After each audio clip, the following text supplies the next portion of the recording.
That was the record before us, and here we are, pre-recorded, because we did this a few weeks ago, because we're not here at the moment, are we? We're away in that. I'm Ricky Gervais, with me Stephen Merchant. Hello there. And Karl Pilkington.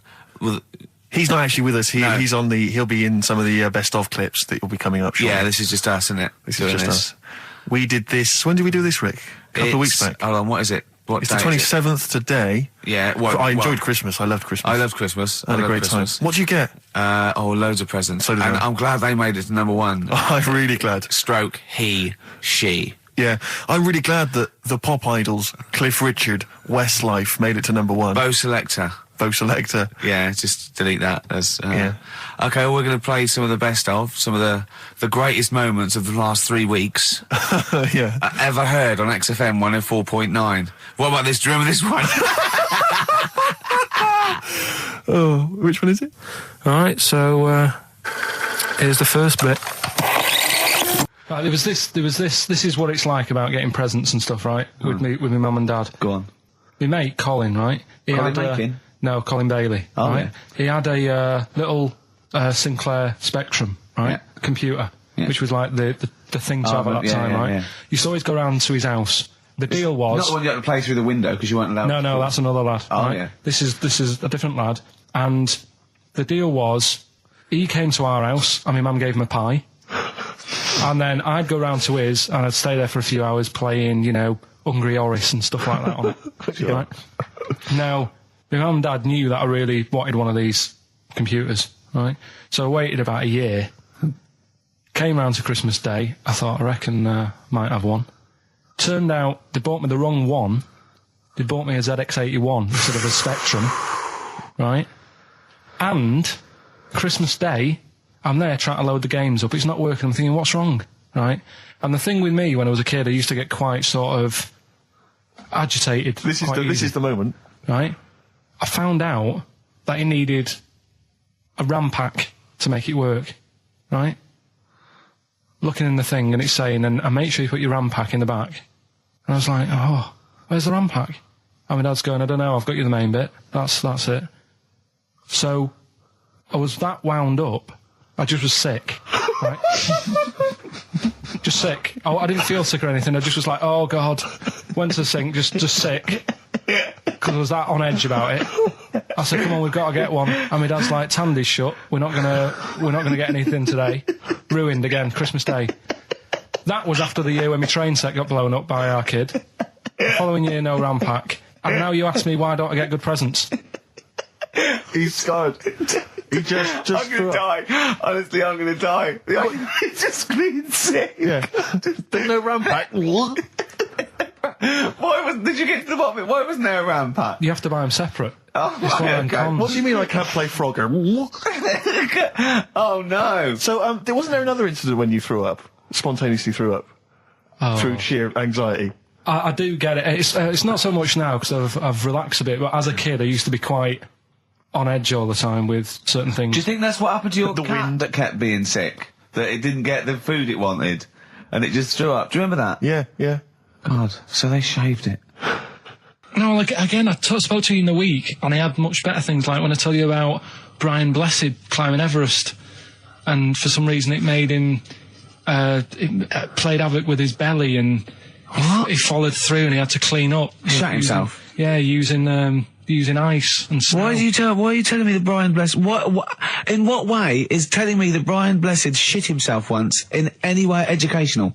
Because I was saying how he was climbing Everest, right? Right. I give it to him, he's an actor and that, but he gave that a go. Yeah. Right? It played... What's the point of that, you'd say, wouldn't you? You'd say, God, he's So he's alright. Me doing a boxing match for no reason is rubbish, but him climbing Everest and shitting himself... Yeah, he did that. Is commendable. Right, and he's only going to, go and do it again. He's going to climb it again. Yeah, but he might not shit himself this time. Yeah, but what's the point in going? Nothing's changed up there. Yeah, good point. Yeah, It should be. Well, it has. They've probably cleared it up by now. Like, but it's slip on it. I can't even be bothered. Read about Brian Blessed. Is it actually true, or have you libelled someone else? It was an interview with him in it. And what did he say? Come on, what did he say? He said I climbed Everest and I played havoc with me belly. Let's talk about it next week. We've really run out now. Oh, you're a fool. 3 holidays Carl's had this year. last year. Yeah. I'd love to have 3 holidays. You've got to start putting the work in I there. had 2 holidays No, then. you had 3 holidays. You went away with Suzanne and her parents. Yeah, well, that doesn't count. It does count. If you book 2 weeks off the firm and you go away and you go, how was your holiday? Go, well, it didn't really count. It wasn't a really good holiday. Can I have them days back, please? My New Year's resolution is to be nicer to you. But Well talk done, you've sense. already broken that. No, but talk sense. Talk sense. You've had 3 holidays this year. And I'm just saying, you're in your 30s now, and 30s is when you should be really putting the work in. That's true enough. To reap the benefits in your 40s, 50s, 60s, 70s, 80s, 90s, and 100. Carl, what's your New Year resolution? What about think before you speak? It's worth. I mean, See, I'm consider it. allowed to laugh. I'm allowed to laugh at things other people say, Carl. That one, that is a good suggestion. How was your holiday, Carl? It was all right. Right, brilliant. But that I don't see on the ratio of good to bad in Carl's mind. That might be amazing because we never It might be hear him amazing, singing the mightn't praises it? of anything. I'll tell you what. Can we have a cracking little tune and then come back and hear about Carl's holiday? I'd love to do that, Let's really. keep it tight. Love to Tear Us Apart by Joy Division. Now I can't put my finger on it, but that doesn't sound like the original, and it's No. off a compilation. It sounded a bit fast. I think the vocal was slightly different. If anyone can, put me out of misery, I think it might be in a session of the time or something. Carl, is it a New Year resolution for you? Another one. Maybe when we ask you to get a song, get the original single version. I could be and wrong, not some but- obscure but- session. Yeah, it does seem different, doesn't it? Very odd. Yeah. Yeah. Maybe we just remember it wrongly. But anyway, that's XFM for you. 104.9, I'm Ricky Gervais with me, Steve Merchant. Karl Pilkington. Carl, you went to Lanzarote. Yeah. People said don't go to Lanzarote. They told you it was Lanzarote. They told you, were they right or You wrong? were right, yeah. Really? Yeah, it's a bit ropey, yeah. Is it why? Just out there. If it wasn't for the volcano they had, it'd been knackered. That's their big draw, is it? That's it, basically. That's all they've got going for them. When you landed, was it really hot? Were you quite excited? You were thinking this is It was okay? warm. It's we can't complain about the weather. The weather was all right. Sure. You know what I mean? That's what I went for, but it'd be nice if there just was something else. Yeah. What did you do all day then? Did you read your ritual book? No, I didn't read that. I read that book. Do you know the book that I bought and all the chapters were messed up? Oh, yeah. I bought a better version of that, All right. and I read that, Excellent. and then, Did it make more sense in order? yeah, a lot easier to follow. Yeah. And then we went and had a look at the volcanoes and that. They've got 36 of them to look at. How many did you look at before you realised that pretty much, you've seen one volcano, you've seen them all? Probably about 6 or 7. Really? And then when you got to the 8th, you thought, now I know what this is going to be, Suzanne. This is going to be like a mountain with a hole in the top. Yeah. Really? But it happened years ago as well. It's like, just keep a couple, fill the rest in, tidy it up. Fill the rest in! Yeah, no, Well, yeah. getting some builders. No, seriously though. Okay, They're a 4 death million trap. tons of concrete, please. They're an absolute death trap. Yeah, what? Yeah. What do you mean fill them in? Do you know what a volcano is? It's just a hole, isn't it? That's happened Well, it's more than the happened back hole. It's in- more a portal to the magma in the centre of the earth. back in 1730. It happened, and they still haven't sorted it out. Well, when you say it happened, volcanoes were made a lot longer ago no. than 1730. No, but the one that did Lanzarote in, Right. sort it out. What would you suggest? Well, How tidy can it they up. fill it in? It's joined. It's all joined. No, but what I'm And saying is, it was the a- big it was- plates of the earth are all joined. It All was the a disaster, magma's wasn't it? joined. With the trade centre thing, that happened. They cleaned it up, sorted it out. They've moved on. That's what I'm saying. Whereas Lanzarote have just gone, leave it. It happened back in 1730. You misunderstand me. How, in the name of God, can you fill in a volcano? You ignorant twit. No, but it's not just the holes. They've actually left the lava everywhere. That's what I mean. It's not just the big holes. There's lava everywhere. But it's molten rock. They can't just pick it up like they're like a carpet. Put it in the holes. The holes are there ready. Just push it all in. That's what I'm saying. Do you know what a fable is? Got a Carl? rough idea. Okay, it's a thing that uses sort of metaphor, analogy, just to explain sort of morals. I mean, they're very old for a start, and it's all. I'll give you an example of one. A quick one. Oh, the one about the dog with 2 bones. He goes to a dog's got a bone. He sees a reflection in the lake, and he thinks, "Oh, that dog's got a nice bone. I'll have that." And as he goes to get that one in the reflection, he drops the one he's got, and that's one about, you know. I think you're happy with your lot. I was told one when I was younger. Go on. I think it was one. This young lad, he's got a dog, right, and he's about 8 years old, and this dog, he's had it since he was about 4, and it's a bit tired now, and he chucks sticks for it, and it doesn't go for it, and he's saying to his mum, "Oh, I want a new dog because this one's useless. It doesn't do what, you know, it doesn't have any fun with me." So they say, "Oh no, but you know, Rover's a good little dog. You should look after it." And he's like, "Oh, I don't like it. I want a new one." So they buy him a new puppy. And it's running around, yapping about, and he's loving it, and he's playing around with it in the grass. And then one day he goes to the park and he's messing about and rolling about with it, and he falls into the lake, right? And the little puppy's like yapping at him, and he's going, help me, little dog's yapping. And then the old dog comes and gets his collar, and it pulls him out of the lake, and he goes, "Oh God, you know, why did I forget about you? You're the better dog."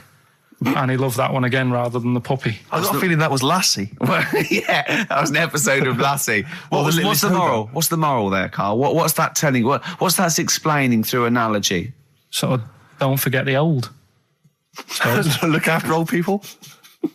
I remember there was one I heard once about a young boy who got trapped in a lake inside a cage. But he loved his trainers so much. He wasn't going to get them wet. But even though he had to get out there, and even though he thought that was the important thing because it's material value, he actually drowned, and the trainers were no good to him then.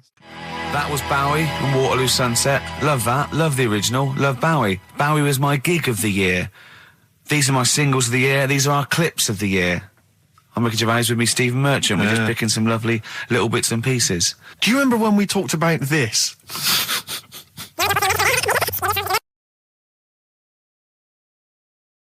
So we just had a text here that says, and I don't know what truth there is in this, as ever, but John says there is apparently a nude bike ride today in Hyde Park.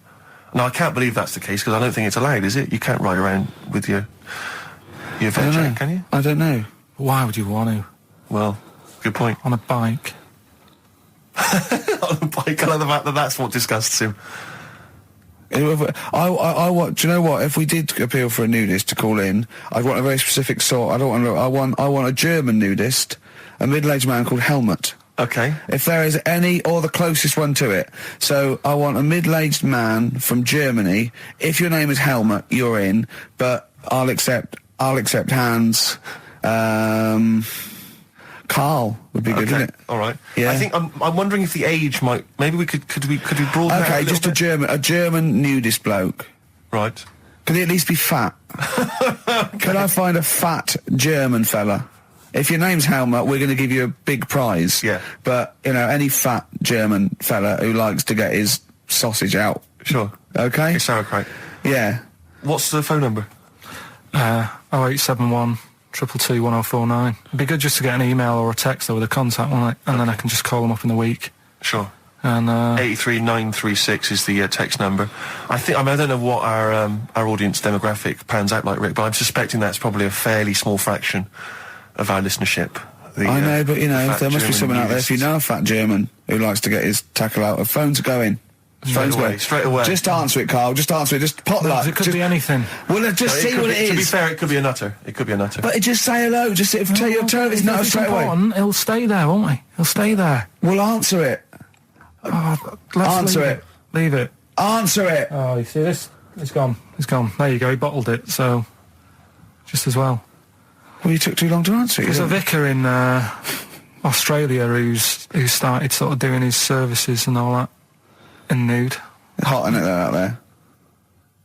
Yeah, where'd you get the churches aren't. Churches are pretty cold.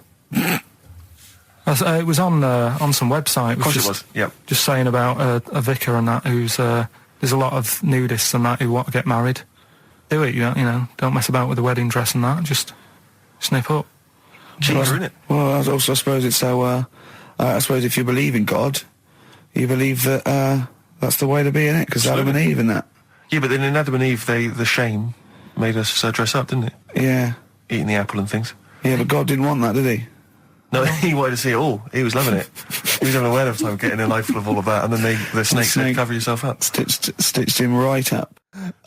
What exactly is there then? Is it just a kind of moon-like kind of surround with just kind of dust and rock? That's exactly what you see. I was there when the Mars thing went wrong. Yeah. I would have just sent a camera crew there, filmed a bit of that, right, and say, here we are, this is it. Ignore the little coffee shop in the background. Right? This is Mars, because that's where it's like just loads of dust, holes everywhere. Tidy it up. Little round-headed aliens complaining, whinging, just like Mars. Yeah. So, is there what's the best bit about the holiday? Come on, pretend you're Judith Chalmers. I have been doing. I would have done all. I would have said that. Don't bother. Right. I mean, the hotel was good. Yeah. That was all right. What was that like? It's all right. Just clean. That's all you want, isn't it? See, that's not quite what Judith Chalmers does. She doesn't go, what's the hotel like? All right, yeah, clean, isn't it? All right. What was it like? Was it, what was it? 3-star, 4-star? Did it have a swimming pool? What was the room like? I had a swimming pool and that. Yeah. Yeah, it's good. I think it was one of the better ones on the island. Okay. Nightlife? Wasn't really. And there was a bar, there was some bands playing. Yeah. Not very good. Food got a bit boring. Yeah. It was always the same food every night, but they sort of themed it and made out as if it was different. So, like, on Mexican night, it'd be chicken with a nacho on it. Right. And Chinese night, sort of chicken with a little prawn cracker on it and stuff. Sure. But that got a bit boring. That's me just turning on my phone, because I want to read to you a text that I got from Karl. I think you sort of sum up the holiday in this text, don't you? Do you remember it? I can't remember. Let's have a look. Let's have a little look. Instantly, what did Suzanne, your girlfriend, make of it? Similar view to you, that they should fill in the holes? Yeah, it's just that thing. You see, I went on a coach trip, right? And you go and see the volcanoes. Like I say, there's 36 of them. Yeah. Which, how many do you need? And when we're on the coach going round all these volcanoes, the fella on the front's going and look out your left window at the moment, and there's a volcano. And if you quickly look out at the right-hand side there, there's another one. Right. And on the left, it's just like, all right, we've seen it. Sure. Do you know what I mean? Yeah. And that trip, I mean, we'll talk about that trip in a bit. Right, this is the text I got from Karl, right? All right. Been up to a volcano. Been in some dead artist's house who built his house in the lava. They said they would show me science with volcanoes, but all they did was chuck some water in a hole and it shot up in the air. No dwarves in the canteen, no scousers here, but there is a Swede woman with a big head. She looks effing gormless with a cap on. All right? So a little reference there to... A Swede woman? What's that mean? Do you mean Swedish? Yeah. Or she looked like a vegetable? No, the Swedish woman. But they've all got sort of quite big bill, aren't they? And I sent him a text. Oh, well, it's just good to be on holiday because, I'm working. He sent back, so am I. Just been watching Sky News. There is a school for monkeys who want to get a band together. Is that monkey news for later?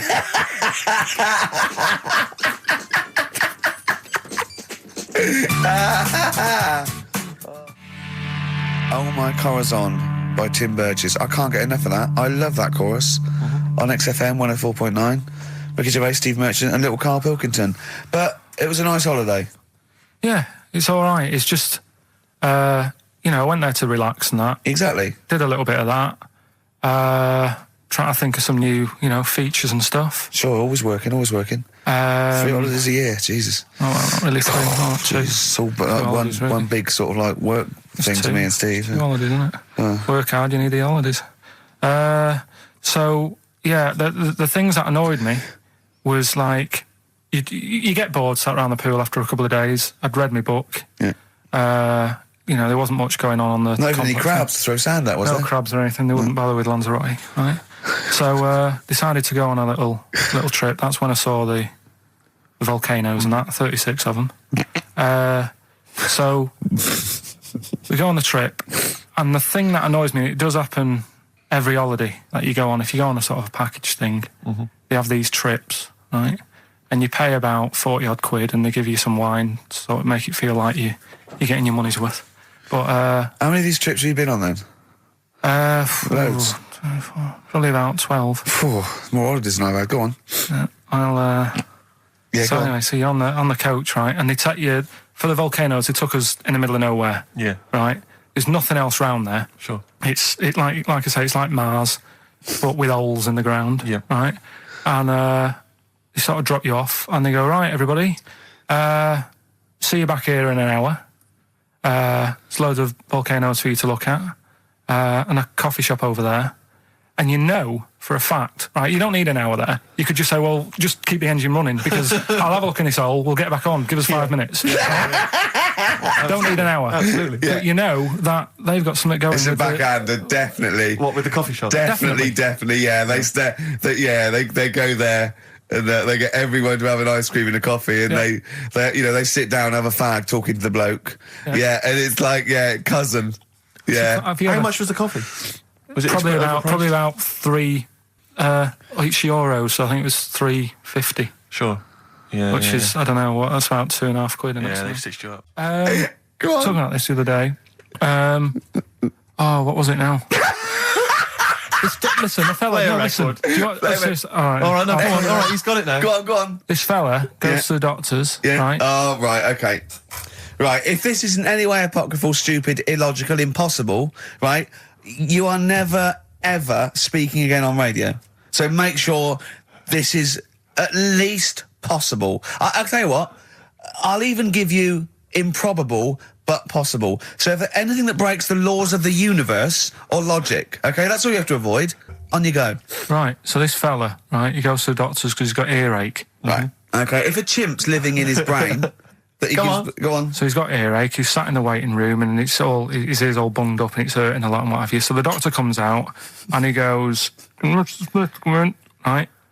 And because his ear's all bunged up, he doesn't hear it that well, right? So he thinks it must have been me, right? So he wanders in. Keep going. Anyway, I'm going to hate this. I can just feel it in my bones. Steve, I'm going to let you take over. Okay, let's hear it. Come so on. the doctor says, sit yourself down there, right? So he sits himself down. He goes, right, take your pants off, right? So he's thinking that's a bit odd. Anyway, he heard that though. He apparently he took his tackle off. The doctor did some operation. What, there in the waiting room? No, in his office. In his office, yeah. What? Wait. So he removed what? His genitals? Yeah. In his office. Why, Carl? Because he hadn't called him in. Oh, he'd called in the bloke who wanted his testicles taken off, and he didn't hear it. What?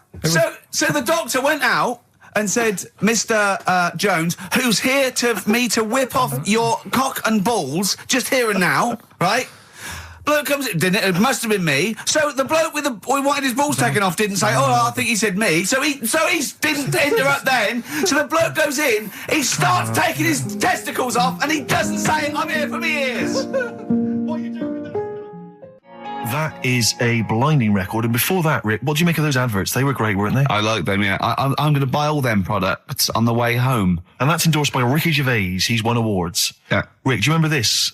This was a hilarious moment. No, you'll remember this when you hear it. It was when Karl said something that was basic. Well, I think for a lot of people it sounded like a lot of old bollocks. Karl's found love on the street before, haven't you? How's it going with your bird, Karl? Are you married? No. How long have you been out with her? Going out with her? 7 years. Because, you're quite a simple man. Yeah. You're sort of a simple in a nice way. ways. You're like Helen from Big Brother. Yeah, you're sort of nice enough, but I look normal. Well, yeah, you sort of do. But you could be one of those that just suddenly go mental with a pen. Yeah, do you know just what I mean? stab people through the eyes. Yeah, you sort of look normal. But if I wouldn't really want to wind you up to a point of frenzy. How did you meet your girlfriend? Through work. What, through her work? What, you phoned up and said... We worked at the same place. Oh, you're right. Yeah. You're quite an enigma, aren't you? Could you give us more on that?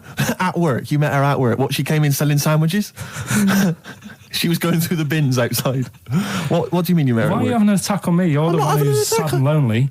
No, Oh, he's done you again. He's done you again. But what I thought was interesting was I just scratched at him and he just went mental. Yeah, no, it's like a bear caught in a trap. It's funny, isn't it? You'll never learn. No, I was just interested to find out what the story was, because it might be a really romantic story. Well, it's not. All right, jeez. I love the fact he doesn't want to talk about his love affair. I was thinking about you in the week, and like, does it worry you? I mean, you sort of joke about it now, and we're talking about it in the office, you know, like, oh, is Steve really touchy about the way he looks? And, oh, what's this? Where's that come from? He's done it again. He's done you again. I was walking home the other night, and I was thinking about it. And do you worry that when you're old, you will be on your own? You did start it, though, didn't you? Well, Karl, I'm glad you brought this up. because I mean, for me, you know, a lightweight, frothy entertainment show on XFM on a Saturday afternoon is exactly the place where I want to discuss the desperate, lonely future that's inevitably coming my way. Oh, God. I'll tell you what will cheer you up and forget all that. A bit of Embrace. Oh, one of the most hated bands. I'm a little bit concerned about your toilet discussion. What exactly is your point again? I was just a bit bemused. See, it's a tricky one. All I'm saying is, right, there was at the pub quiz, I go to the toilet, not thinking about anything. I try to go, right, there's a little gay fella next to me. I love this little gay fella. Now, the weird thing is, there's nothing stopping him having a little glance, right, because he's allowed in the fella's toilet. Yeah. Now, I'm not allowed to go into the woman's toilet and have a little look round. Right. So all I'm saying is, should they have another toilet area? What, for gay people? Yeah. And so this would be gay men and lesbians? Is that going to complicate things? Well, I mean, I can only assume. I mean, to what point? I'll ask you a question, right? If you're intimidated, that's a shame. But you know, most gay men aren't looking at your knob. You know that. What do you mean? I can only say that 99.9% of gay men who use a urinal standing next to what they assume is a heterosexual man aren't looking at his knob. And what they're doing then? They're emptying their bladder. No, but the thing is, I can't talk. You're saying like, you know, about would you have one toilet for lesbian women and gay fellas, right? What does that mean? Would it be mixed? Would it just be? Would it have a man on one? That's heterosexual man. A little picture of a woman on the other, and then what? What would the little icon be? A man and a woman. A man and a woman. Just having a chat. Yeah. In pink and dot lines. But you couldn't mix them, because then what would happen is you'd get people who are going, oh, I'll play up to this a bit. What, pretend to be gay? And yeah, you know, sort of grow a moustache and shave their head. And pretend to be a lesbian. Right. Yeah. So well, I see. So you know, people pretending to be gay so they could go in and have a look at the lesbians. Yeah. Right. So that would mean that we need 4 cubicles now, wouldn't we? Yeah. No, this is fine. 4 cubicles. So every pub now. How many toilets do we need? Every pub's now got 4 toilets. Oh, Karl, bisexuals. Yeah. Now, interesting. Bisexuals. How many toilets do we need now? Call the council. Will you use any? Huh? No. No, because they're interested in everything, aren't they? Because the little bisexual fellow will be looking at your knob. Right. With them, what you do, you just have a door, you open it, and there's one urinal there, so you can't get a queue. They have to sort of wait. I just thought that, well, why can't there just be a thing between the urinals, so no one can look at anyone else's knob? Wait a minute. Just to go back to Ricky's point, what stops, even if we've got the toilet for gay men, what stops the gay men who want to have a look at your willy going in the regular toilet and pretending that they're straight? Most men don't wear gay across their head. Exactly. They don't have a tattoo. There's no branding yet in the British House where they have to declare. So we're going to have to expand this. So we've all got to carry identity. Do you know you can see a gay, can you? Coming a mile off. No? No, I'll just hold it in next time. No. Can you tell gay men? Do you know a gay man? I'd say probably if you did if you lined some people up and said point them out, I reckon I'd get. But hold on, we're not talking about people dressed in leather with the arse cut out and an handlebar moustache. Yeah, we're talking about everyday, No, non-seen. of course. Oh, well, yeah, but I mean, suppose I put you in a room and there was 10 naked men, right? Yeah. And there's 5 gay men and 5 hetero. Could you walk along that line looking at those gay... Am I naked? No, you don't have to be naked. Why would you have to be naked? To catch them out. Play a record! How would you catch them out?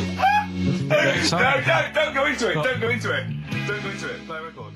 Ooh, those boys can rock there. That's the Guns with All Their Roses and Sweet Child of Mine. On XFM 104.9. I enjoyed that. Yeah. That was good. It rocks. I hope the audience was playing it loud like us. Yeah. Ricky Gervais, Steve Merchant, Karl Pilkington. Well, look at him yawning. How rude is that? Carl, what's wrong with you, man? Have you been up late? A little bit. Girlfriend was away, wasn't she, yesterday? Yeah, I always have a problem with that. I always have... Because you don't go to bed, do you, early? Do you know what I mean? You sort of think... I just always find that thing that if, you're used to living with someone... Yeah. One of you will go, let's go to bed, then you'll go, all right. But when you're on your own, you go... You just forget to go to bed. I just stay up. Okay, stop eating now, Carl. You've ate all the food. That's just a plate. All right. Okay. Yeah. No, I stayed up and watched... there was a thing on about Dracula. Right. What, Dracula? And I found a flaw in it. Go on. Not the fact that he's the living dead and and drinks blood to stay alive and he doesn't reflect and he can in turn into a mirrors. bat. Well, and you can go on. The mirror thing, you can't look in mirrors, can he? Well, he can look in mirrors, but he can't see himself in a mirror. Yeah. That still doesn't work. Go on. Go on. It doesn't work at all, Carl. It doesn't work Go anyway. on. No. Well, Centre parting's always really neat. His centre parting's always... how does he do it if he can't look in the mirror? Blood on the floor or something it was called. Rubbish. I love the flaw in the Dracula film is that his centre parting's too neat. How did he do it without a mirror? Oh. Was it a documentary about Dracula? No, Yeah, there was... the real Dracula. The real Dracula. Yeah, the real Dracula. It's just a film. It had blood on the floor or something it's called. Yeah. It's rubbish. We had a little lunch yesterday, didn't we? We did indeed. That was a nightmare. Yeah. I hate going out with you two. I was explaining to Carl, right? I like to excite Carl's imagination, right? And if it involves chimps or monkeys, all the better. Brains he likes, parts of the body, deformity. I know where to, what buttons to push.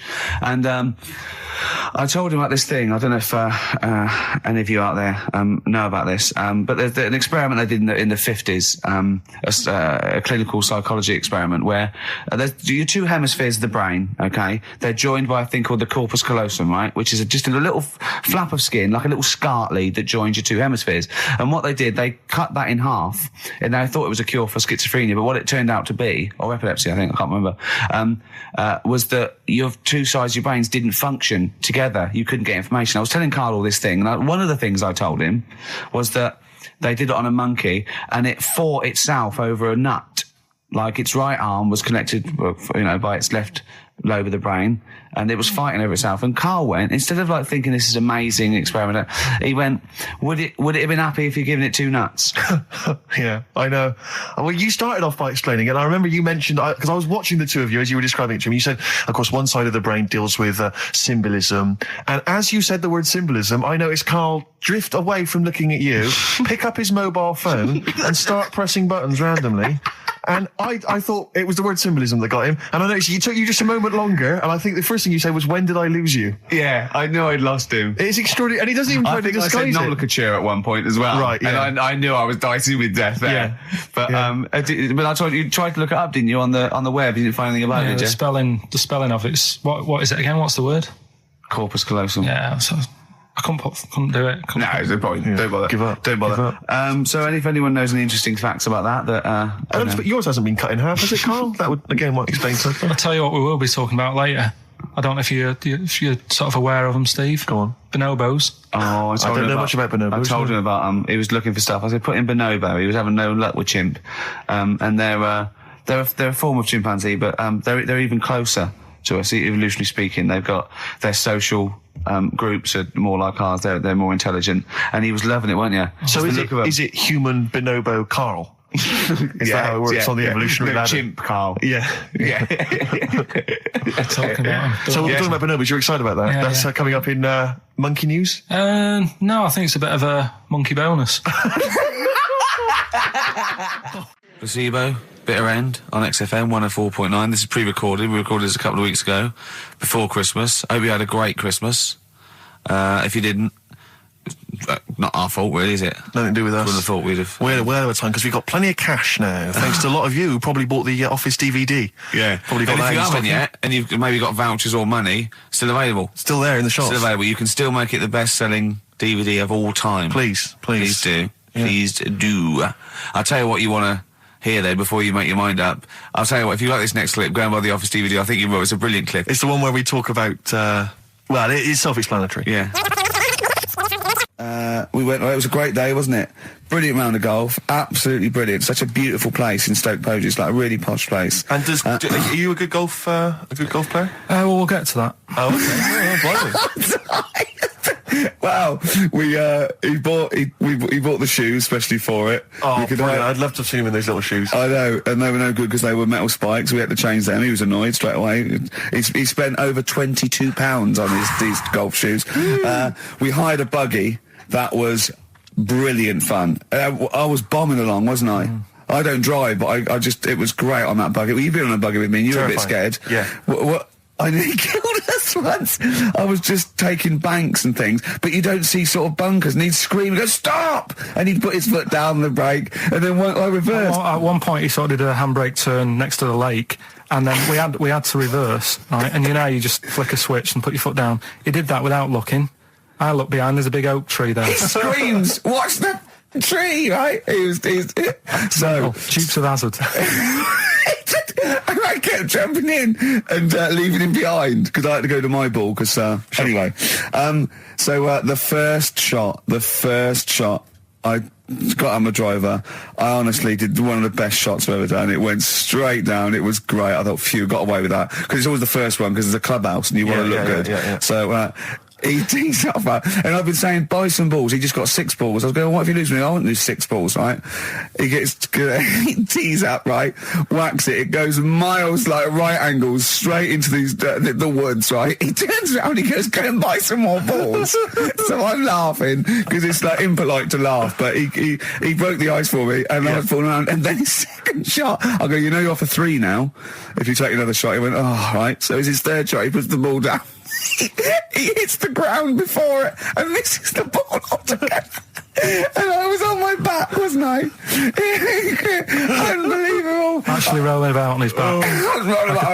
And we were terrible. I went round 107. He went round in like 119 or something. Sure. It was just rubbish. How long did it take? 5 hours. Of course. And there was no one around, luckily. Yeah.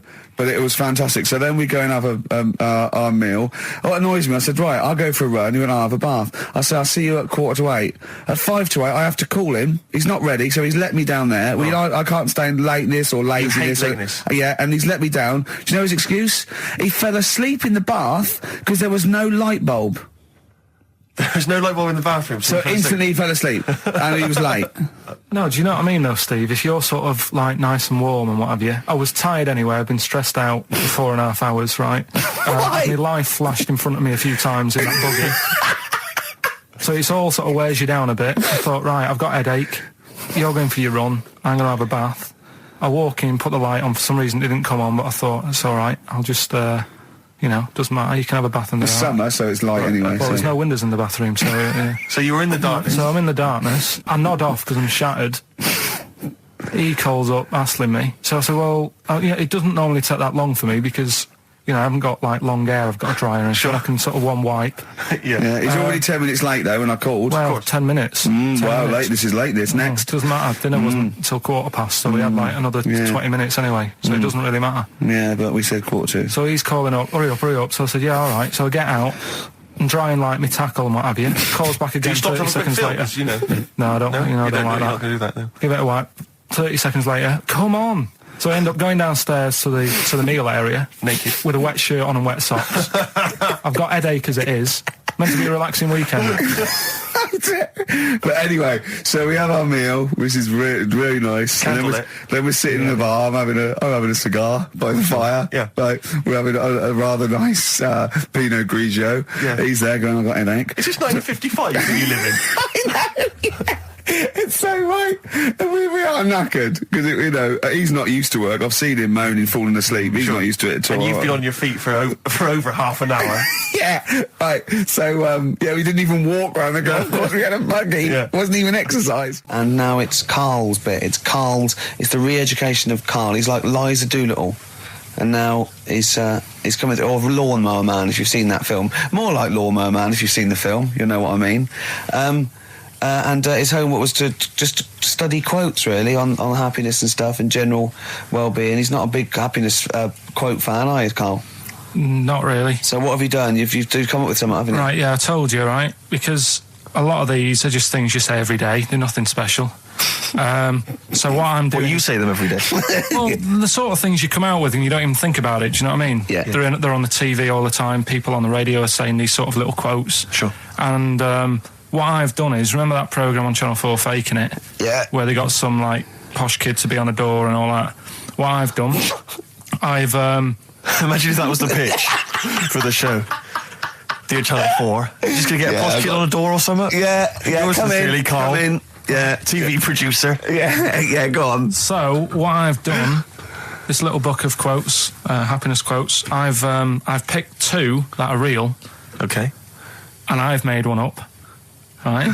And we've got a guess. And you've got to guess. Okay, then, go on. Well, I'll tell you what, Rick, why don't we, when we've heard them, we won't confer. No. You'll write down yours, A, B or C, and I'll write down mine and we'll see how it Okay, works. Karl, off you go. Right, and just because I'm looking at this book, it doesn't mean I'm actually reading. No, I know. Don't worry, we're clever. No, we know, we can't see yet. Call my bluff. Yeah, go on then. Nothing is worth more than this day. Okay. Yeah. Yeah? All right. Yeah. The way I see it...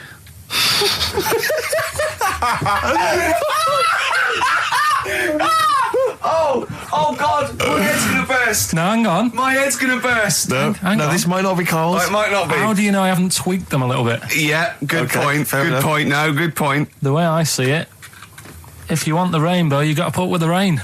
Yeah, okay. All right? All right, yeah. Okay, hang on. Yeah. Come on. Cat food, Cat food, come on. it stinks a bit. But if you don't put up with the smell, the little kitten will die. Steve, I don't know what to say. I don't know what to say. Imagine this in faking it. Imagine their faces when he says that, and they're going, "Oh my God." Oh. Karl, play a song, mate. We'll have to confer on this one. Well, that's just amazing, Karl. Just read them again. Two were real, one was fake. Go on then. Right. First one.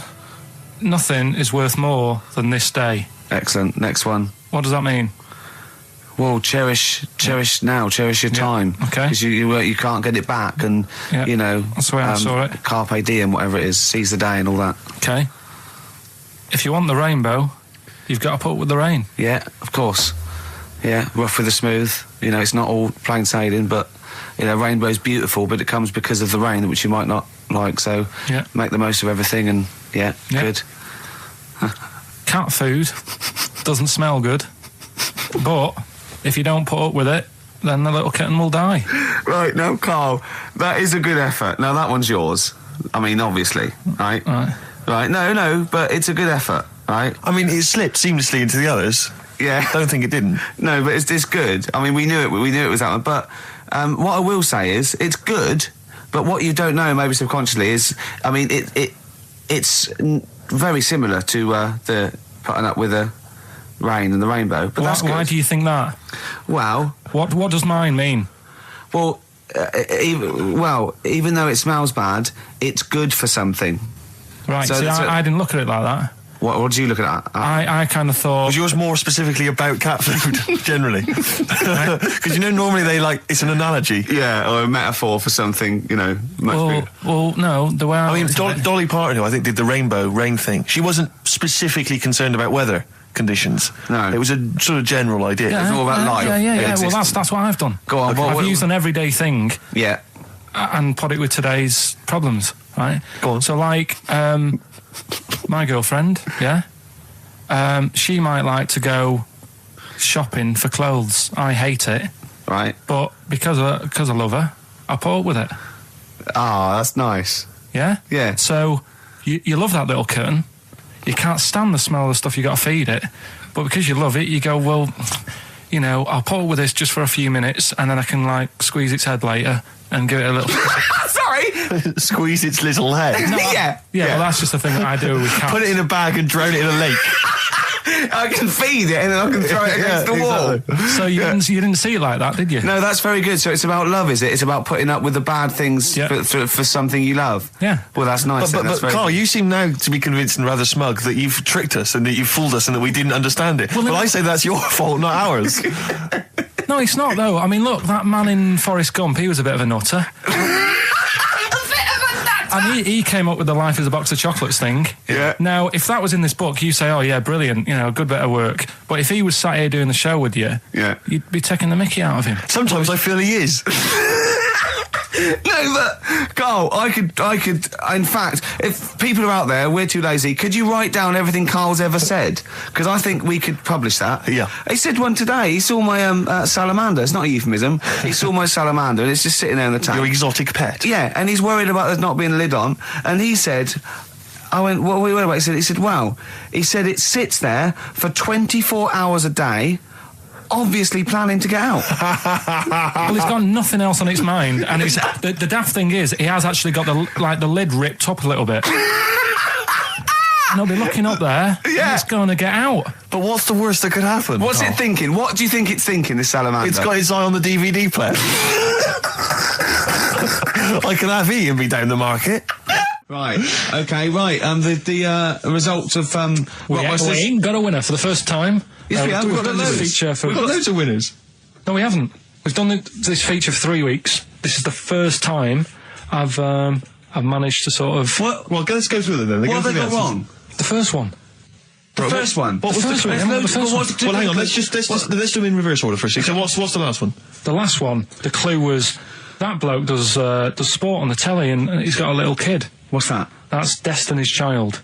Des, who does ITV Sport, that's has got terrible, a tiny man. child, right? No, terrible. that's fine. Yeah, They got that. okay, Destiny's Child. What's the middle one? Well, the middle one, right? Child. The second one was he doesn't like women. Yeah, he's got a couple of kids. That's a bit weird. Yeah. Right. That was PD. That was Puff Daddy. That is offensive. Go on. But it's not Puff Daddy. It's Puff Daddy. And he's not even called that anymore. He's called P. Diddy. Well. Okay, fair enough. But they got that one. Yeah. And if I'm being tight, these lot are as well. Yeah. Yeah. Tight means something in Manchester. Go on. Right. And the first one that they're having problems with, I don't think them birds should be allowed in this area. Got it. Boyzone. It's not Boyzone. What's the clue again? I don't think them birds should be allowed in this area. That is perfect. A boy zone. No birds. No women. No women, yeah, birds, right? A boy zone. Sorry, Carl. If that isn't the answer, their clue is better than yours. That is brilliant. What was yours? Boy zone. It works perfectly. What's your answer then? Bangles. I have no idea what that means. Like seagulls. So you don't want them in this area, so you're banning them. Bangles.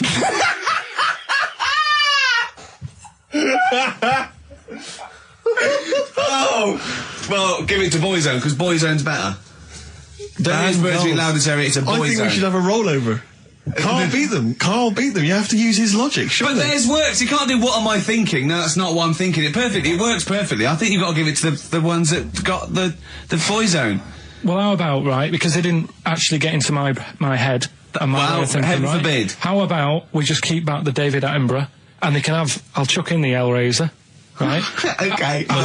And Blondie album and the Madness Yeah, one. okay. Pick a winner at random. Pick a winner, Steve. I'm going to give it to Paul Sloman, who got those answers, and he also says, P.S. Carl, you're a moron. So I'm giving that to Paul, and good luck to him. Right, well, He's got a crazy night tonight. If we can rush these over to him, he's got a cracking Saturday night. well, if I'm a moron, I might get your address wrong when I send them to you. Oh, Coming right back at you, Paul. Yes. Right. 104.9 XFM. You all right? This is Carl, producer of Ricky Gervais and Steve Merchant. They're not about today. Ricky's on holiday.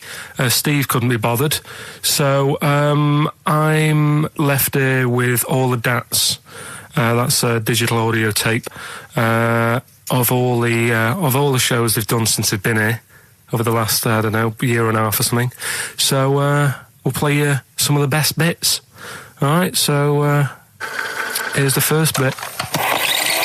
I've said in the past to you, Rick, that my grandparents, so I love them dearly, but it's like for the last 30 years they've been waiting to die. I know. It's like they just sort of, it's like, you know, the novelty wore off of life. Life in the 50s. Yeah, they got kind of bored of it. Life, in the 40s it was brilliant. All sat around the old Joanna as the bombs fell, singing. They loved that. The 50s, you know, that was great as well, because that was the post-war years. It was, you know, it was a bit tight in the pocket, but it was all right. Everyone pulled together. And then the 60s came along, all the crazy music, the funny hair. Let's stay in bed. Exactly. They basically stayed in bed. And it was one Christmas when my grandmother said to my dad, what do you like for Christmas? What do you fancy for Christmas? And this must have been, I don't know, 20 years ago. She said, what do you fancy for Christmas, Ron? And he went, well, you know, I could do with a nice big kind of warm winter overcoat. She said, don't worry about that. Don't worry about that, because your father will be dead soon. It's what you can have his. Meaning my granddad. Well, to be honest with you, my father's still waiting. Which is good news. Good news for my grandfather. Less good news for my dad. Freezing. He's freezing. He's freezing. He finds out, how is he today? He's fine. Okay. Oh, I'm freezing. It is such a weird mindset, that. I think it's that, to me, is what sums up people from that older generation, the 40s and 50s. And it seems to me that you've got that kind of mindset. It's like you were born in the 30s. And whenever you talk of your childhood, it's like you had like a big potato to take to school. And a hoop and a stick is a Christmas gift. The other thing is, I think that that sort of generation, it seems that the man is dependent on the woman. There's a total dependence. Oh, absolutely, If she dies, he's done. Yes. He's done for. He'd just pine away. If he dies, she's got 30 years of pottering. Absolutely, yeah. Do you know what I mean? And going to, like, you know, the youth club and the church. I know what you mean, yeah. It's sort of like that. It's sad. Of course, it's sad for them, but it's not the end of their life. No, sure. And it sort of is the other way around. I don't know why that is. Yeah. It's terrible. That's a little melancholy thought for I know, Christmas I've really time. you brought it down, you've brought it down, I've brought it. This isn't a nice show at all, this is terrible. Well, we're going to have really people just killing themselves. What? Right, you ready then? So, just in case you haven't heard it before, I'll give you some initials of a band or an artist. We're not doing Rockbusters now, are we? Yeah, I thought, well, we've just... Oh, no, we keep that going, then we got... I love educating Ricky, that's my favourite thing now. Well, what do you want to do, Steve? I mean, let's do the clues. It's just like it's sort of bigged up the prizes. And so this is only by email. Give the email address out now for people to write it down now, Carl. Right, it's ricky.gervais@xfm.co.uk. ricky.gervais@xfm.co.uk. Only entries on email. Yeah. You're going to get 3 clues. You've got to get them all right. And you win all the stuff. You win all those prizes, you said. Okay, Carl, go on then. Right, and just a quick example, one of the first ones we did, it was like AK, and the clue was exploding pet, and it was atomic kitten, right? Yeah. So you understand how it works now. These are your clues. The first one, that army has got some nice trenches. That army has got some nice trenches. Excellent. Yeah. And the initials there are DW. Do you write some of the questions for 15 to 1? Go on. So that army has got some similar phrasing. Trenches. Okay. Okay. The second one. What are the initials there, Carl, on that person? DW. DW. Yeah. Right. The second one. The top of them curtains are all wrecked. All the materials all worn. He acts it out, though. We've got to get him on telly. We have got to get him on telly, because his little face and his gestures. That's the second one. The initials being HV. Okay. The top of those curtains are wrecked. All the materials all worn out. Right, HV. And the final one, here's the final clue. I was in Texas the other week, right? I tripped and landed on my knees in a puddle. What's the initials? WH for that one. So I was in Texas, I tripped up, landed on my knees in a puddle. So that's WH. Incredible. You've got it! Is it great? It's fantastic! It's desperate. Okay, time me during the record. Do you remember you're playing for these compilation albums? We got the Fatboy Slim DVD, Linda Green on VHS, and of course Executive Decision starring Kurt Russell as well. Oh God! So, Steve, do you want to pick a winner? I've got a winner when you give us the answers. Okay, so the first clue was that army has got some nice trenches. Yeah. That was DW. Who's that? Dandy Warhols. It's brilliant. It's brilliant. All right. It's good, yeah. The second one, the top of them curtains are wrecked, all the material is worn. Yeah. HV, that's Holly Valance. Oh, he got a phone call for a woman saying I haven't heard it, and he was talking to her off air, and she went, what is it? So-and-so said them's curtains. She went, oh right. He said, you know the thing around the top of the curtain is a palmet, not a valance, and he went, cut her off. Yeah, but my auntie's always making balances on everything. I'll tell you about that next week, right? I'm looking forward to that. Right. Is this the one that farted for 5 minutes? Yeah, the very same. Yeah. Right? So we'll talk about that. I was in Texas, I tripped up, I landed on my knees in a puddle, WH, wet knee Houston, right? Wet knee Houston. Yeah. So, You're a maniac. So, who's a winner? We've got Pete, Catherine and Laura in Newcastle upon Tyne. They're listening online, I assume, and they're on going to Sky get Digital. those great faces. And remember, they got loads of stuff. They got the DVD here. They got Linda Green. They got Stone Roses. They got another compilation and executive decision. Can't concentrate now. Oh, well, he's all stressed because the lady from MTV's here. She's going to film his little face. So the things he said in the week, he was so worried. He's got worried about the spot on his head. That won't come out. Just you got your best side. It's on that side. That's all right. Oh, yeah, the camera's out. Look, he's getting nervous now. Okay, Carl, ignore the camera. Okay, just ignore the camera. Okay. Now, me and Steve have done our research for you, and we've got 2 amazing things to tell you. What should I tell him first, about the baby or the... Well, they're crab? both equally fascinating, so you choose. I'll tell you the crab thing first, right? Steve actually saw this thing in The Guardian of the Week about our research thing, and then we looked it up, we looked into it on Friday, and it is incredible. Right, listen to this. There's a thing in a bay in New England, right, where it's like the biggest, they make silicon chips and stuff for computers, right?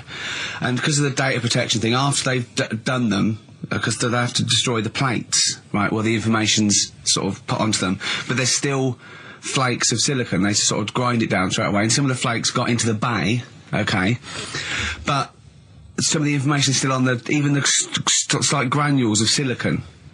Anyway, gets in the water, and silicon is rather like a carbon derivative. They reckon if there had been life on another planet and it wasn't carbon-based, it'd be silicon-based. Because that simple sugars and proteins, it's just COH and that, and it can work with silicon, right? Anyway, the crabs have been taken up, they're still in the water, and they looked out on the beach, and over years the crabs have started sort of putting themselves in formations, like geometric format, and they couldn't work out why they were doing this. And when they put them in the experiment, they sort of like chopped them up, and they found they'd taken on silicon, and it had sort of got into their brain, and they were downloading information. They picked up little things, because it's just chemical, like electrical impulses that got information off the silicon chip, and they were interfacing it. But this is the amazing thing. One bloke sort of thought of this, and he thought, well, if it's a simple computer with a brain, if it's just a simple sort of electrical thing, then maybe there's sort of, we could get it down. So what they did is they made a thing called a biointerface, and they put it into the crab's brain, just a really simple brain, so it's measured on Mangala, right? And it got impulses from it, and they were getting like computer readers, just flashes of like symbols and geometric things right on this screen to read the crab's brain, and it was stuff like fragments of a.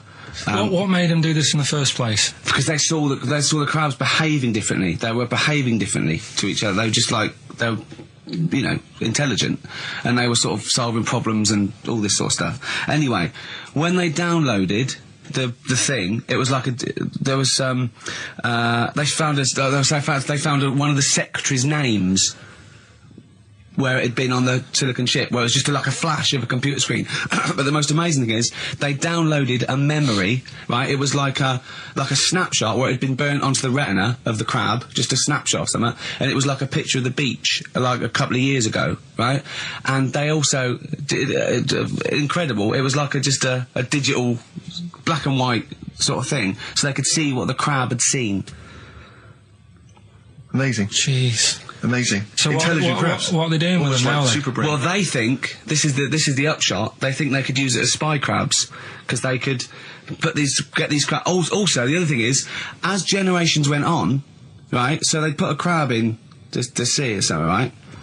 Lots of crabs in, and then as generations went on, a newborn crab, they downloaded the memory, and it had the memories of It's great, all together. It had every memory that any crab had been related to it beforehand. Because it passed it on, it just passed it on. So not even ones that had been eating the silicon stuff? Yeah. No, these are just like ones that have had kids? Yeah. And they've got like... And they know so you'd know everything everything right the way back. So would that work if we ate silicon? Well, I suppose so. So what are they going to...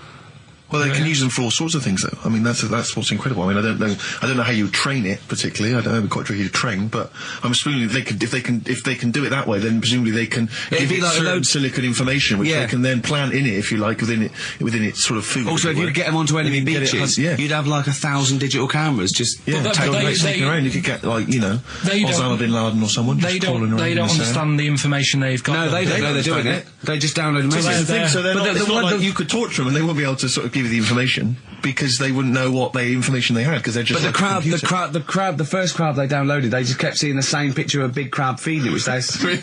Yeah. Wow. That's what, like its mother crab or something. Yeah. Just memories of it as a child. But they're not in colour, presumably. No, it's all in black and white. It's just a digital camera because it's just they don't see in black and white, so it's just like a I don't know. I think it's burnt onto the retina or something. And the only one that they kept were the ones they saw a lot of the time. Well, I mean, in a way, some of the educating Ricky I've got for you today is on the similar lines. Right.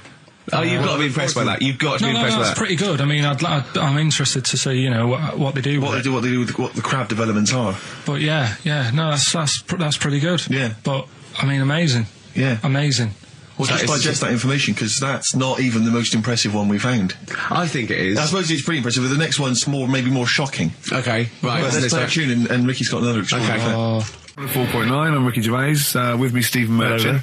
It's the best of. You've been voting in all week, sending your emails, so here's the clips that you wanted. Wu-Tang Clan and Gravel Pit, we love that, don't we? I love it, yeah. Yeah, brilliant. Classic track. We're talking about embarrassing stories and stuff, and I don't know if I've told this on the radio before. Have I told you, Carl? I'm not sure. But this was when I was working at the BBC. This is not even long ago, and I'd moved to London, and I was fairly new in London.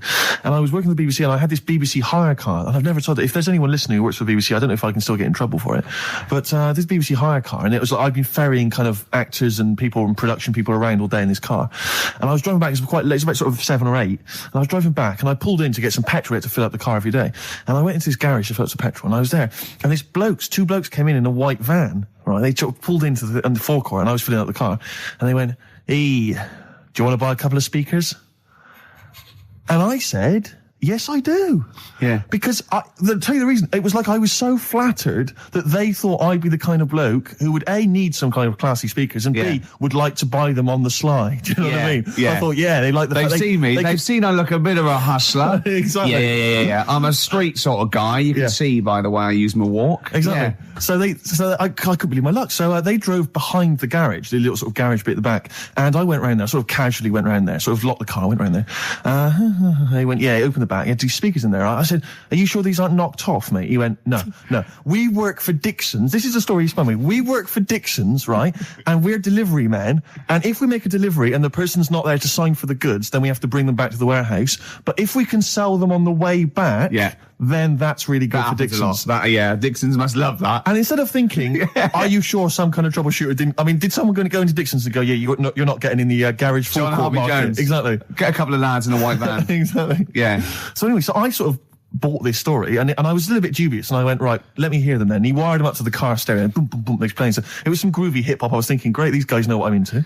Yeah. And he's giving me the talk and stuff. And I said, I'm a bit worried these are knocked off. He went, no, listen, we got a bloke at Dixon's who can confirm this is fine, right? Phone him up, use my mobile, right? And quote this reference number, right? So I phone out, and I goes, I go, hi, some guys here in the garage forecourt trying to sell me some speakers. Just wanted to check. He went, it's fine. I went, should I just read the reference number or whatever? He went, if you want. And X14, and I'm like, yes, fine. Yeah. Okay. You know what that was, don't you? That was actually Mr. Dixon himself. Exactly. Yeah. Exactly. So I'm thinking, well, they sound great. They're giving me for a knockdown price. I'd say they were like 400 quid. They were like 200 quid or something. It was a good bargain. I was in the market for some speakers as well. Yeah. So while they were loading them in... It's all kosher. I phoned Dixon. Exactly. I phoned Dixon. That's fine. Yeah. So while they're loading them in the back of the BBC hire car, right, I'm in there paying for the petrol, right, and the guy serving goes, all right. He goes, what were you doing around the back with those blokes? right? Because obviously there's security cameras filming this whole transaction, right? And he goes, what are you doing around the back? And I went, brilliantly, there's some old mates. Some of my mates were just having a chat and that. He went, oh, right, okay, like giving me obviously the evil eye. So I went back there. So I'm in the car now and I'm driving with one of the blokes who's in the van with me because I didn't have the money on me. So I had to go to the cash point to get the cash, right? So I'm driving with him and the other guy's like following me in the van and he was like a northerner like you and he's giving it all the, all right, yeah, you know. I tell my girlfriend's a DJ, she's got some of these speakers, they're fantastic, and he's giving me this. And then my mind starts working. Now that I've got a bit of time to think, I'm thinking, wait a minute, this all sounds a bit dodgy. Yeah. It dawned on me, Rick. You know, Paul, are you? You're streetwise. Exactly. You're streetwise, Steve. Not only that, I was thinking, how am I going to get them home? I've got to drop the car off at the BBC. How am I going to get these huge speakers back to where I live? And how can I pay for them? Because I've just spent £100 on Find the Lady Exactly. with a couple of blokes in the square. Yeah. It seemed like a fair game. Some of his friends were winning. But so I explained to him, I said, I can't get them back to like Brixton where I was living at the time. He went, don't worry, give us an extra 20 quid, we'll take them home for you. Oh, that's good. Deliberate. They do a whole service, you see. And there's also a backup guarantee. Did they have the guarantee, the 3-month guarantee? They didn't. No. But I said, I'm not sure about that. He went, well, why don't you put them in a cab, send them back, and your housemates can collect it? I was like, oh, no, there'd be no one in. And I was beginning to sort of get a bit conscious of like, maybe this was a bit of a scam after all. So I pulled into like a little side road. I said, I'm not sure I'm into this now, actually. He went, what are you talking about? It's 200 quid for a pair of speakers. It's a bargain. You never get a bargain like this, mate. I'm going, not too sure, actually. I don't think I want them. He went, 150 quid, mate. 150 quid. I went, no, he's 100 quid now to you. And I'm thinking, wait a minute, this doesn't sound like the kind of work that Dixons would be doing. Dixons don't do that when I go in. This is it. Dixons never negotiate in that way. When I go there, look around and I leave, they go, where are you going? I go, we'll have anything then. Have anything for a So quid. I stopped the car and the white van pulled up behind me with his mates in. Sure. And I said, can you get them out? I'm not interested. And he went, 100 quid, mate. Oh, you, and he was just going, you tosser, you obviously want some speakers. And he was having a go at me. So I was carrying the speakers out and putting them back in the white van. And he was just shouting at me. He was going, 70 quid. I was like, 70 quid from 200? This is ludicrous. You realise that wasn't Dixon's policy then. Exactly. They don't usually shout you tosser as you leave the, leave the shop and walk down Camden High Street. They're not usually shouting you tosser. You should have took the offer of like the monthly payments they've got on at the moment. So I eventually put them in there and I sort of knocked the deal on the head and I got back in my car and they were in theirs and I just looked in the rearview mirror and they were punching the dashboard like with aggression and venom, like we let that deal slip through our fingers. And I've never been so terrified in my life. I just sat there and I was just thinking, oh my God, all I was thinking now is what if I go back to the BBC and they go, we've had a call from the police, the man at the garage, he saw you doing a dodgy deal. I love it. Yeah. Well, what you do is you put the hire car in a drain in your front garden and then go in and out of the toilet just pouring bleach down or Ajax and then never know. Right then, which leads us nicely into Knob news. Oh, it's the welcome return of Knob News. Right, okay, it's very much like the news at 10, this, isn't it? I do a bong, or in this case a schlong, and he gives me the headlines, the knob news of the day. Where have you collected all this knob news? Was there a lot of knob news this week? it was mental this week. The amount of stuff. The way it works, you give us the bong, Yeah. I'll give you the headline. Okay. Steve decides which stories we're going to talk about. And now on XFM, knob news. Schlong. Man grows knob on his arm. Schlong. Man gets doctors to make him a second knob. Schlong. Turkish prisoners made hole in cell wall to produce third inmate. Schlong. Doctors accidentally remove man's testicles. So, well, can I straight away go for the accidental removal of the testicles? Well, it's happened before, hasn't it? We've talked about that before. How did what did he go in for a tonsillitis? What are they called? Tonsillectomy. And he went in the wrong way. What are you talking about? How can they accidentally remove his testicles? It says he didn't look at his folder, and the doctor said to the fella, "Oh, we've removed your testicles and we wanted to take out your prostate gland." So that's what happened. There's the story. This is what I mean. That's why I don't like going to the doctors. Yes. It happens, doesn't it? Because all these sort of it's when they say things like, "Oh, it's just we do loads of these operations." That's when they're not concentrating. Brilliant. Do you know what I mean? When they say it's procedure, that's like having a boring job that you do every day when you're not going to be concentrating. I prefer them to go, "This is a tricky one, this." I know what you mean. I do know what you mean. People, you watch TV programmes about, like, you know, removing someone's second head or whatever, and there's like the best surgeons from all over the world. It's televised. They can't It's make a mistake. televising it. They can't go, we took his legs off by mistake. Whereas the fella who's having a prostate's like, oh, do you want to do it? I'm sick of doing them. Yeah. And they're probably doing a crossword whilst we're at it. Of course they are. I've seen that actually in operating theatres. They're doing a crossword. That's what I mean. Yeah. I was just examining some of the other knob news, Rick, a little bit more closely. Man gets doctors to make him a second penis. I'm sure we're all interested in what happened there. Yeah. A German who persuaded doctors to give him a second penis has lost his wife after he showed her the result. Biker Michael Gruber lost his original penis in a motorbike accident, and doctors built him a second one using a mixture of skin, bone and other tissues. Bone? Apparently, the penis worked so well that he was even able to father a child with his wife Bianca. But Gruber was still not happy and asked doctors to repeat the operation and build him a better organ, to which they agreed. From his hospital bed, he said, "I've got 2 penises, but no wife. I'm hoping when I get rid of one of the penises, I'll get her back." What do you mean? Sorry, he had 2 put on. What side does he wear? Is So he's had both. So he's had 3 then. Yeah. Yeah. This is probably the thing that happened with Hitler when he had 1 ball, but he had 3 at one point, didn't he? So he just kept one in the other ball, gave his mum one, and kept the other one. Oh, chimpanzee, that monkey news. right, there's this monkey, right? Oh, yeah. I think his name was number 6 or number 7 or something, right? In this lab, right? Yeah. And anyway, it's in there with like the rabbits and little mice and stuff like that. And The rabbit smoking. The nurse, right? Not the nurse. The woman who works in the lab. What would you call her? Is it a nurse? Depends. Depends what her job was. If she was a lab assistant, you call her a lab assistant. All right. I mean, they probably call her by her name. All right, lab assistant, right? Kirsty. So she's. I think it's probably Kirsty. Right, Kirsty Morris. Well, she's in there, right? Yeah. And she don't work with many people and that. She's mainly on her own with, just putting lipstick on rabbits and stuff like that, right? Chimp fancies her.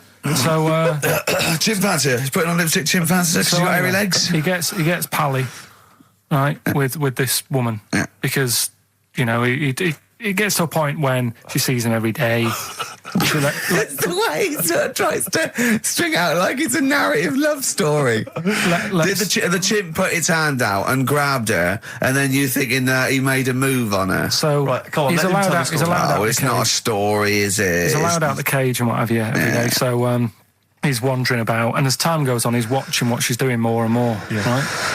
So he notices like the code on the door, right? Right. Whatever, 247 or whatever. Yeah. He goes, right, I've clocked that, I've got that, I'll remember that, right?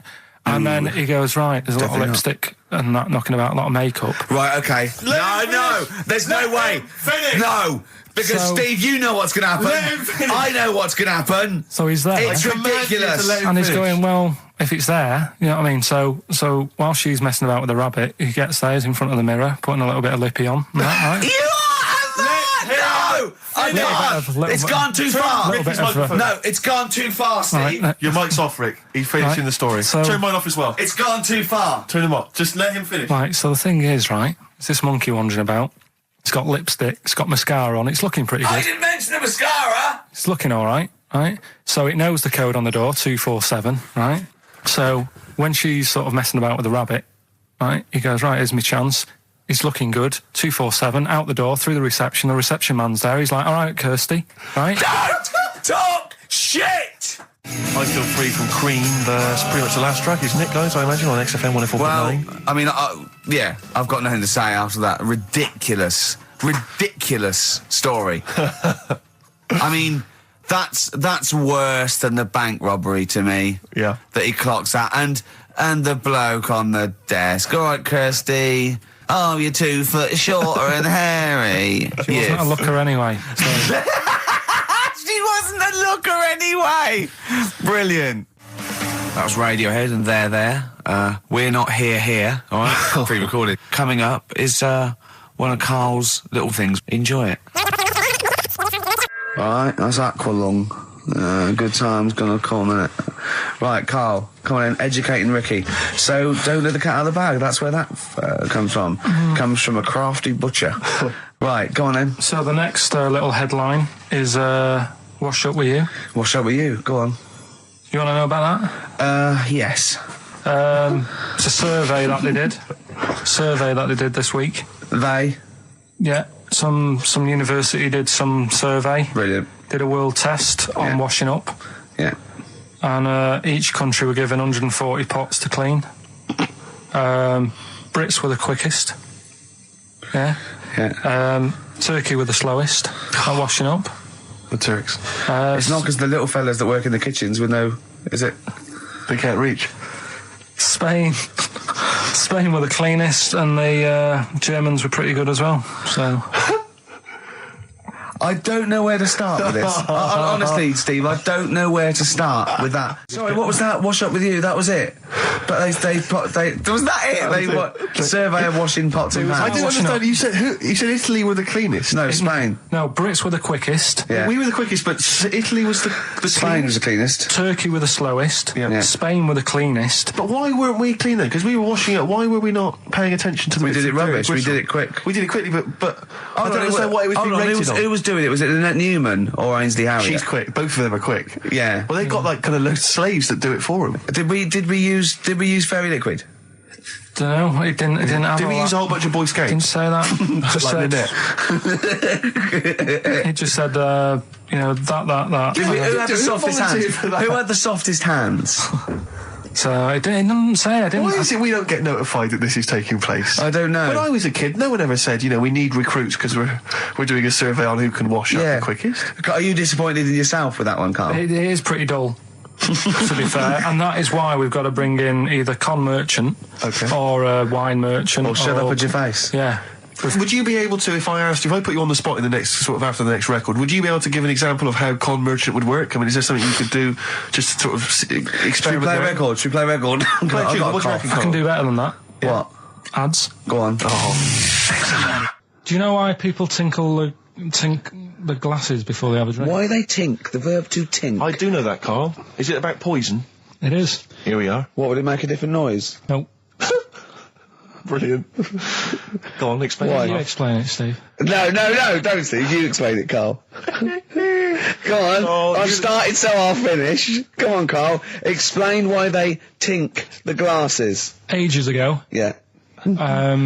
only people with money had drinking or something. That's like one of my film reviews.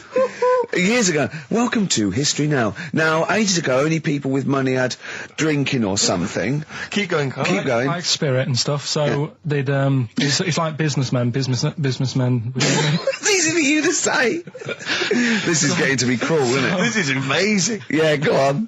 Why did you open your mouth, Carl? What were you hoping was the best that could happen? Because you were trying to make me look stupid before with the planet, so I'm... Whereas you know...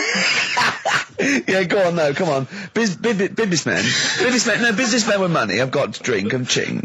Okay, so then with all the drink... So they'd nip round to have a chat about whatever they're earning money with. And they'd say, right, do you want a drink then? And they'd go, oh yeah, that'd be alright.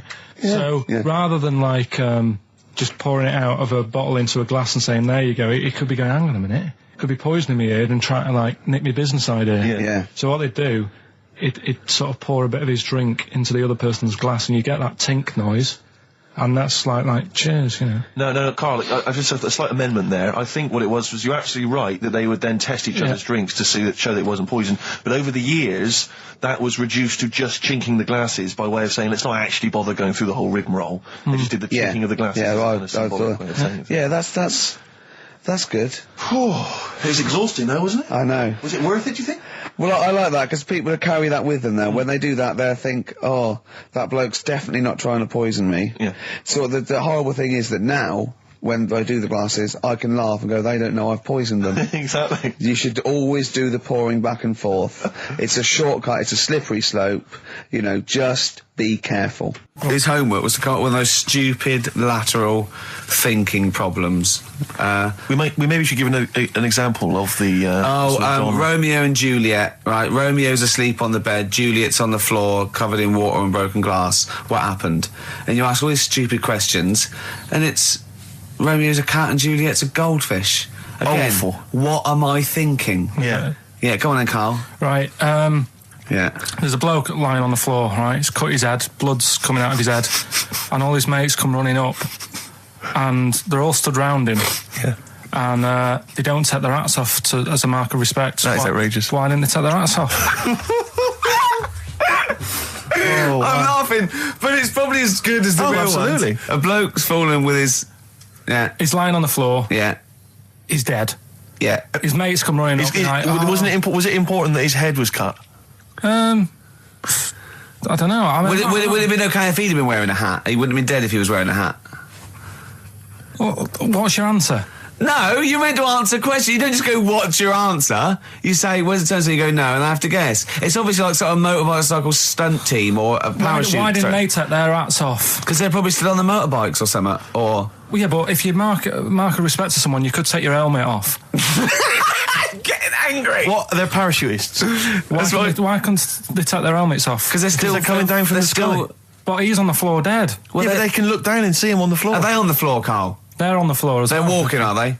Yeah, well, they sort of stood there looking at him. They're stood there. Yeah. They're stood on the floor looking at him. They're soldiers.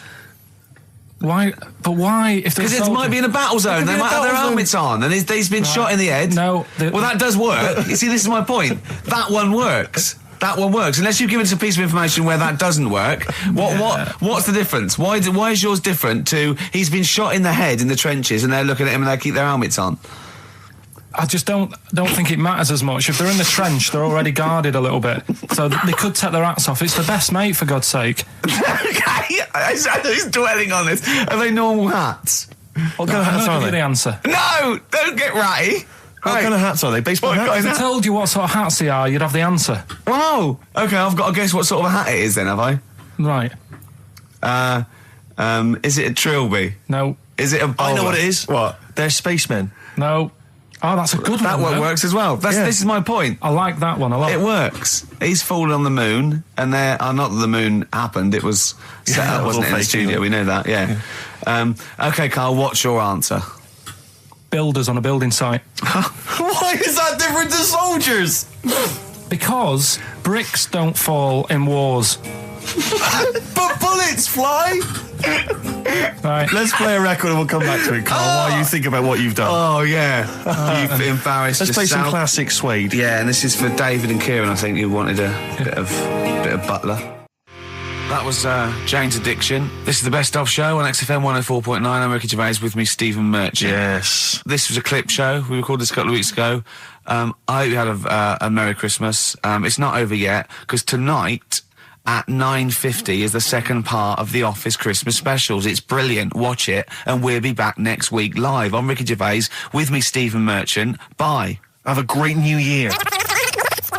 But if you want, I'll pay for you to take history again. Carl, we'd love to see you get a C or above. And Well, we're I'll willing pay to... for you, and I'll get you some books. Right, now listen. We can, let's get, I reckon, when are the exams? June? Something like that, yeah. We'll try and register next week, and I reckon you can get an A or B in history. I'm In history. No, don't worry about it, it's just easy. I get you Brody's notes.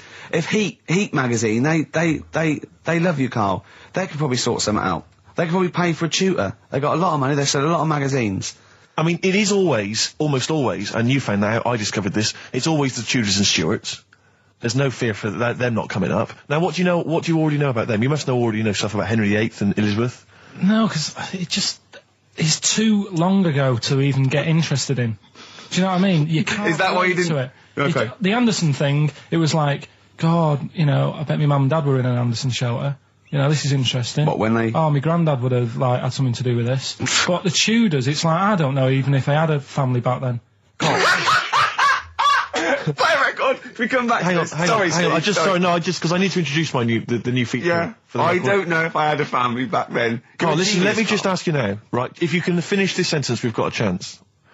Divorce, beheaded, died. Divorce, beheaded. Died. What is it? We just need to do a little bit of work, but otherwise I think you're going to be fine. It's how you remember what happened to Henry VIII's wives. They're little... Divorce, beheaded, died. Divorce, beheaded... It's like spam. Support... What's it? Support, protection, anchorage, movement. That's how You're going to... That's nothing to do with the Tudors and No, Stuarts. that's to do with the skeleton. Yeah, see, no, we're not doing biology. Mnemonics and acronyms. What happened to Henry VIII's last wife? Did she die, or did she not die? Divorce, beheaded, died. Divorce, beheaded... Do you know that the only king that has got a moustache is... No. The only king that hasn't got a moustache is the King of Hearts. on the playing cards. Karl is genuinely, I don't know if he's actually upset or embarrassed, but it doesn't matter. Why does it matter? You were 15 and didn't go to school. If you were my friends, I think you would have just said, "Oh, we can't find them." Why? But you just What's matter, though. to do with that? Well, what do you mean? What do you mean? It's ridiculous. Do it again because you want to learn, because there's great things in the world to learn about. Don't worry. The GCSE is vocational. Is vocationally for a 15, 16-year-old to go on to do A-levels or whatever, or to get results. But you don't need that because you've done very well. You don't care about the Tudors and the Stuarts. I mean, you know. I mean, I've had a couple of jobs, not this one, because you don't need qualifications to get a job. Obviously. In the radio. Yeah, obviously. You're absolutely right. But the ones that I have got in the past, I did, because I didn't collect them, I had to lie. And I didn't like go mad. I didn't say I had A's and stuff. But I didn't put history down because I didn't even know I did it. So it's a bonus. I kind of treated myself to like a D and a couple of C's and that, so it's like, well, he's not. I love the fact that Karl even then was honourable. It's like, I'll at least put down the ones I think I took and lie, but the ones I didn't take, I won't lie about. Yeah, and don't give yourself a B. Exactly. If they're going to find out you lied, give yourself a B next time, It could Karl. backfire, couldn't it? I mean, my brother's a bit mental, and he used to do things like go for jobs and say, "Oh yeah, I've done this before," like being a mechanic, and he's never even picked up a spanner, and yet he'd have the confidence to go and try and fix cars. Well, I'm not that daft, but God, and he. Who do you blame for this? That's just an easy way out. I have to blame myself. No? Yeah. What was the teacher like? Well, there's loads of different ones. I didn't like. I mean, the history teacher, it is my own fault because with her, she's a bit mental, and I used to kind of stop the lesson by saying, "Oh, miss, tell us about your fireplace you've got that is made from a gravestone." Because that's what That would stop any English teacher in their tracks. And she loved telling you about it. Yeah. So it was like, oh, I learned brilliant. that from a teacher. So that's why I didn't know about divorce, head loss, and all that. Yeah. Dandruff legs. Horse, head loss, dandruff legs. But remember now, divorce beheaded died, divorce beheaded survived. That's all you got to remember. And what's that? That's what happened to Henry VIII's various In order. wives. In order. What does it spell out? No, it doesn't spell out spell anything, you just it's gotta remember saying the rhythm. In order in which he married. Yeah, but it helps. It's like when my mum taught me the alphabet. She taught me as like a song. A, And like B, C, D, E, F, G. Yeah, constantly. No, not like that. Huh. That's how everyone else could do it, and I couldn't do it that way. Right. What tune did she do it to? A, B, C, D. It was A, B, C, D, E, F, G, H, I, J, K, L, M, N, O, P, Q, R, S, T, U, V, W, X, Y, Z. I feel like, feels like Christmas Day. Well, you didn't get the gift you wanted. Yeah, do you know that, like, anticlimax? Yeah. When, You've been looking forward to it for so long. Yeah, you know. Well, I mean, I knew you were looking forward to it. That's why it took you 14 years to get the result, and then it was 2 other people that got them for you. Do you wish that we hadn't done it? No. It's alright. It's alright, isn't it? What's your girlfriend going to say? I don't think I'll see her again. She likes a man who knows about the Tudors and Stuarts, does she? Yeah, first gladiator, then this. Yeah, you've been bluffing. Whenever she said, "Where did you go to Stuarts?" You go, "Good." Like, lots of things, but look, there's a bird. What happened to Henry VIII's last wife? Oh, I wouldn't. Oh, yeah. Oh, look, Friends is on telly. Friends is on. No, I just changed the subject by saying things like, you know, about the only king in a pack of cards. That threw off the scent. That threw us off the scent. That wouldn't fool an invigilator, would it? That's the thing. You can't use that one with an exam board. I'm always looking at stuff. I was looking at stuff this morning because of Yoragella last night. eating all that funny food and that, and also they all got a bit scared last night, didn't they, with a snake? I didn't see that. So is this I'm a Celebrity, Get Me Out of Here? Yeah, he got all worried about a snake getting on the sort of wandering about in between the sleeping bags and stuff. Yeah. And they were all scared, and it's so easy. Leave it with me. Sorry, the doctor says, leave it with me. Leave it with me. Well, they were all scared because there's a snake, and it's so easy to find stuff out. Before they, where are they? Where is this jungle? It's Australia, I Right. think. Before they went, give it half an hour on the internet. I found out with snakes, you don't need to worry, right? They're deaf, they haven't got any ears. Right. So as long as you're really quiet, it'll probably leave you alone. Yep. And also, they don't have eyelids. Uh-huh. So they were suggesting if one's coming towards you, just like kick sand in its eyes. because it can't blink and it leaves it a bit like annoyed and it wanders off. But they didn't do any research before they went. Yeah. And that's I think your knowledge would hold you in good stead. I don't think you need to know any more than you know. You've done maths, you think? Yeah. Did no revision for that? no. Okay. English, do you remember what it was? Did they ask you about Shakespeare? Did they ask you I about can't books? remember, but I must have done it because I thought that was. It was English language, not English literature, wasn't it? So it was it spelling and all that So sort was it? No, was it like a comprehension? You read a passage and had to ask questions on it. Was it? Did you have to write a short essay? I don't know. I can't remember any of that. Okay. I did a science, Okay, physics or chemistry? physics. All right, well done. And this is all you think? You actually took that. You actually took physics GCSE. You think? You're obliged to do a language, I think. Did you do French? I did French for a bit, I but don't think you are. I don't think you have to do a I language. think you have a GCSE, I think you've got to. Well, English quite good.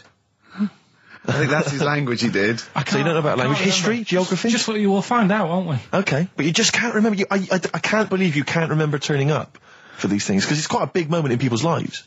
It is the thing that you've been working to all of your educational life. On the day that the things came out, I was working at as a printer, Okay. and it was a really busy A lot of day. spelling mistakes. That It was day, a really that busy paper, day, wasn't so it? you're bound to forget. Yeah, the yeah. exams. No, but I had to use gold ink that day, Oh. and it's. Yeah, I mean, you're yeah, not a yeah, printer, yeah. so you don't know. No, that's the biggie, innit? But it's tough. You've got to really get your rollers clean. Carl, play a record, mate, and good luck with the exam results. Hopefully we'll have them for you by next week. It's time to give Carl... You're actually nervous. I'm a little bit nervous. Just to recap, Carl is 30 this year. He never went to get his results of his GCSEs. So myself and Steve took upon ourselves to phone his school, track them down, and we actually got your results. What did you think you took? Did English, Right. maths, Yeah. art, Right. and I think I did physics. Okay. Well, you didn't do any of them. Eh? You didn't do any of them. You didn't register. You registered for one exam and took one exam and got results for one exam. So I don't know what you thought you were turning up to, or you weren't registered, or you didn't. You're familiar with the notion of registering for an exam. You have to kind of officially register in order to be eligible. What do you mean, register? I turned up for a couple. Yeah, you can't just show up. You have to register for them. You have to pay this because it costs the school money, so they have had to have paid for you if they thought you were going to pass. You can't just turn up on the day and ask for some paper at the front. I never got a letter telling me that. Well, that's because you were never at school. But you did somehow register or registered for one exam. You registered for history. It's a topic that you've always been interested in. I was saying to Ricky before, World War II, I loved it. Not the actual event. No, the but study just of it. You all mean? the stuff like, about the Anderson shelters and stuff like that. Yep. And the bombs and that. Mm-hmm. And then when I took it, it had nothing to do with that. It was more about the Tudors. So the Second World War didn't come up. You mean there were no questions about the Anderson shelters? Nothing. That's devastating. So So what are you expecting the result to be? is that it? Yeah, it's the only one you took and registered. As far as the school is concerned, or yeah. certainly in Well, it's the terms only of one what that they told counts. us. It's the only result. It's the only one that counts. Yeah, you've got. I don't. Did you register for yours? Yeah. Yes. I've got certificates and everything. So what? Do you do that before the exam? Do you have to go somewhere and sign something, or? Yeah, you don't check your results and then decide if you want to register. It's not like Millionaire when you look at the question and go, I think I'll take the money. Yeah. You go. No. But anyway, you must have registered for one, or maybe your teacher put you in for I it. didn't do it. They must have been Someone else confident. They registered must for have been confident. They must have thought your best bet was history. me. Right. So, what did they get? You got an E, which I think, technically, is a pass. E. It's a bad pass, but there's F, How and there's much- U. You're not going to be doing a PhD. You can get an F, right, which is fail, and then a U, which is ungraded. Now, I don't know why the U exists, because F means you failed. U is like them going, you not only failed, but you wasted my time. So, We're annoyed Yeah, that you took yeah. this exam. so you thought they'd register me to get an E? well, they didn't. Well, they think didn't. you'd I get think any. they were hoping. It was rather like you with the lottery. They were hoping see- for something better than You nothing. see, I assume that the man who registered for that thought he can scrape an E if Anderson shelters come up. Yeah. Well, that's it. You've got. Now, what I'd like to do, Carl, is I've started your re-education. You've read a book on Rasputin. I'll be asking you a few questions about that later. I've got another book for you to read next week. Next week, I've got a I'm little... not in the mood. What? Not in the mood. Oh, come on. Look, what's that? What does that say? It's that fella, it's the picture of the bloke that he used to use for Citizen Smith. Yeah? Che Guevara. Yeah. Yeah. He was quite happy, I think, when he found out that Robert Lindsay was involved. He went, yeah, of course you can. No worries, yeah. What are your feelings, Carl? What do you think? Are you emotions depressed? I'm just a bit annoyed because I'm sure I turned up for more, so it just wasted me time. Listen, they don't matter. I'm sure you're doing very well. You know, you can educate yourself. GCSEs are merely a step on the ladder to help you, not just for education, but, you know, they're more vocational than anything else. You're doing very well, and you're reading books. Don't worry about it. Well, here we are again, XFM, on a Saturday. Just gone 1 o'clock, Steve, if I'm very much mistaken. But we're not here, as such. We're away again, gallivanting around. We've got to do the special sort of best of again. Okay. Which we did a few weeks ago. So this is the best of the last 3 weeks. Which I think is, I think it's the best 3 weeks we've ever had. But I'd like it condensed into 2 hours. Yeah. Yeah, some great music as well in there. Yeah, there'll be some great music interspersed with fine chat that you've already heard. Yeah. Except this bit. This bit's new. We've actually, out of the kindness of our heart, we've come in last week. Yeah. And we've done a few clips just because we felt a bit guilty about shooting off. Yeah. And leaving. Even now, having heard this link, I'm beginning to wonder if it was worth our time. Yeah. Well, should we play a classic link? Let's play, what, from the last 3 weeks? After this is Feeder. Alright, so, here's the first bit. Yeah, you might want to try and You heard think about the hanging one when What's this when the one? fella was... Sorry, mate, go on. When the fella was hung. Well hung? He was hung, and... Hung? Sorry, what's hung? He was hung by a rope. So, isn't that... No, I think it wasn't he, a Chinese emperor? And wasn't he hung? Yeah. Sorry, he was hung. Some fella who'd done something, they hung him. And, They wanted him, It's not a word anymore, he was hung. look, don't be doing that again, because you said squoze wasn't a word, and then I shown you a menu today that someone sent, and it said fresh orange, Yeah. squoze. Inadvertent commas, and next to it was the word colour, spelt C-O-L-O-R. So, presumably either the American menu, right, in which case there's loads of American words that we don't use, or it's just a badly typed piece of work. Anyway, there was a bloke that was hung. He was hung and that, but he didn't die. Hung on that, he was definitely a Chinese. Hung on that, yeah. I remember him now, yeah. He didn't die, and they said, oh, just hang on a minute whilst we change the rope and that, and he stood there waiting, changed the rope. They tried to, do it again, and didn't work. It didn't work, right. So, they got another rope, right? Didn't work. And then they had to let him go, because it's like there's a well-known saying or something from this thing. Yeah. What do you make of the first genetically modified baby? Oh. Are you worried about this? Do you know what did they do? What? Let me see what it says here. It says, Isn't it just choosing the, eye colour? Well, this is the concern, isn't it? That in the future you'll be able to decide whether it's a boy or a girl, how intelligent it is, what it looks like, is it handsome, is it ugly? Obviously, no one will choose an ugly baby, and so on and so on and so on. And so it means that where will it lead? Where will it end, Carl? Are you concerned? I've thought about this a lot. What will us three look like in the future if they're being, genetically modified beautiful people? What will we be like? How will we be considered in society? True, yeah. But we've talked about this before, haven't we? About the cloning thing. Yeah, that's a bit weird. Yeah. But I don't think it matters, because at the end of the day, right, you might look like some other kid, but it's the way you've brought up that will change your features and the way you are, your personality. If you lie, you get a long nose, don't you? Well, no, but listen, right, because I remember when we, I was growing up on this estate. This is going to be good. Go on. No, it's not. It's just an example of how this doesn't work. Go on. So we don't need to worry, sort of thing. Sure. Right? Okay. So I'm growing up on this estate, and there was this woman about 4 houses down, right, who's a bit rough. All right. Didn't fancy her. Oh God, no.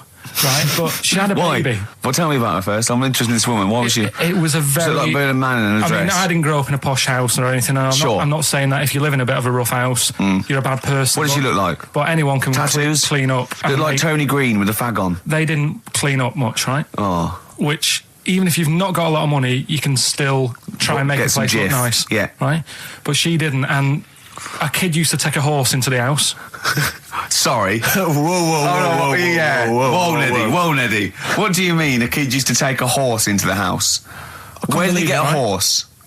Must have nicked it from somewhere. Must have done. So you've seen a horse in it? No. What, is that from outside the saloon round the corner? Yeah, was it just tied up with a bit of leather? Right? And, oh, that's great. Did Big Jake come looking for it? I'd been out. Oh. No, sorry, let me get this. This was before the lynching stopped or after. Where did he get a horse from? What do you mean he must have nicked it? His mum said, where'd you get that from? I bought it. All right then, but keep it out of the kitchen. I don't want you going Catlin rustling. Where did he get a horse from, Carl? And how long did he have it for? Was he leading it or riding it? Mum, open the door, I can't stop. I can't stop it. Open the patio door as well. Looks like we got us a runaway. What do you mean? I don't know, but the thing is they couldn't afford to buy one because they're not cheap. So I'm just guessing. Maybe that's wrong of me. But I think... He had a horse? Yeah, right. So that's why the family didn't have any money. They'd spend it on the horse. No, I don't think, that's what I'm saying. I don't think they would have bought it. So anyway... Yeah, it's wise to whisper, Carl, in case they're listening. Yeah. And they could be in the room next door. It's not buying it, it's keeping it as well. Oh. So I was like in the car with my dad coming into the avenue, and you used to have to drive down it to turn round. And, and you know, sort of go back to our house. You had the traditional method of transport. Yeah. And the horse was in the lounge. Reading a paper. Just like walking around. Oh God! What? And when I was doing, I tried to earn myself some money once by flogging little flowers in plastic cups. What? This is genius. It just keeps coming. What do you mean you're trying to flog little flowers? What do you mean? Wait. Let's play a record. Let's play a record and come back to this. This story's going to just unravel and unravel. It's going to go on for hours. Let's play a track, deeper and deeper. It's like an onion, isn't it? We've created a whole world here where there's a man living with a horse. Just walking around the lounge. I come from the West Country. I've never heard anything like that. I just think of a big sort of like orange carpet and it's got a rediffusion telly and this horse going, I'm fed up in here. Exactly. This is really... I am not taking the rubbish out again. Yeah. Right, play a record. Let's have Velvet Underground. We've got that lined up. Oh, yeah, the classic from the first album. I'm waiting for the man. Let's come back to the horse in a second. Little flowers in pots. What do you mean? Carl's found love on the street before, haven't you? How's it going with your bird, Carl? Are you married? No. How long have you been out with her? Going out with her? 7 years. Because, I mean, you're quite a simple man. Yeah. You're sort of a simple in a nice way. ways. I mean, you're like Helen from Big Brother. Yeah, you're sort of nice enough, but I look normal. Well, yeah, you sort of do. But you could be one of those that just suddenly go mental with a pen. Yeah, do you know what I mean? Stab people through the eyes. Yeah, you sort of look normal. But if I wouldn't really want to wind you up to a point of frenzy. How did you meet your girlfriend?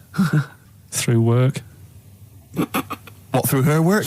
What, you phoned up and said you worked at the same place. Oh, you're right. Yeah. You're quite an enigma, aren't you? Could you give us more on that? At work. You met her at work. What, she came in selling sandwiches?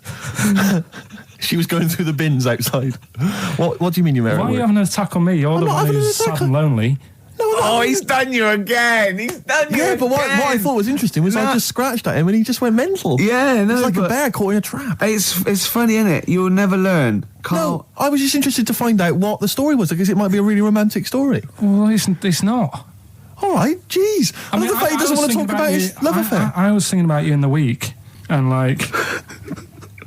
Does it worry you? I mean, you sort of joke about it now, and we're talking about it in the office, you know, like, oh, is Steve really touchy about the way he looks? And, what's this? Where's that come from? He's done it again. He's done you again. I was walking home the other night, and I was thinking about it.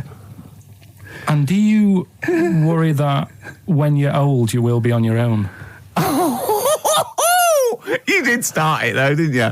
Well, Carl, I'm glad you brought this up. because I mean, for me...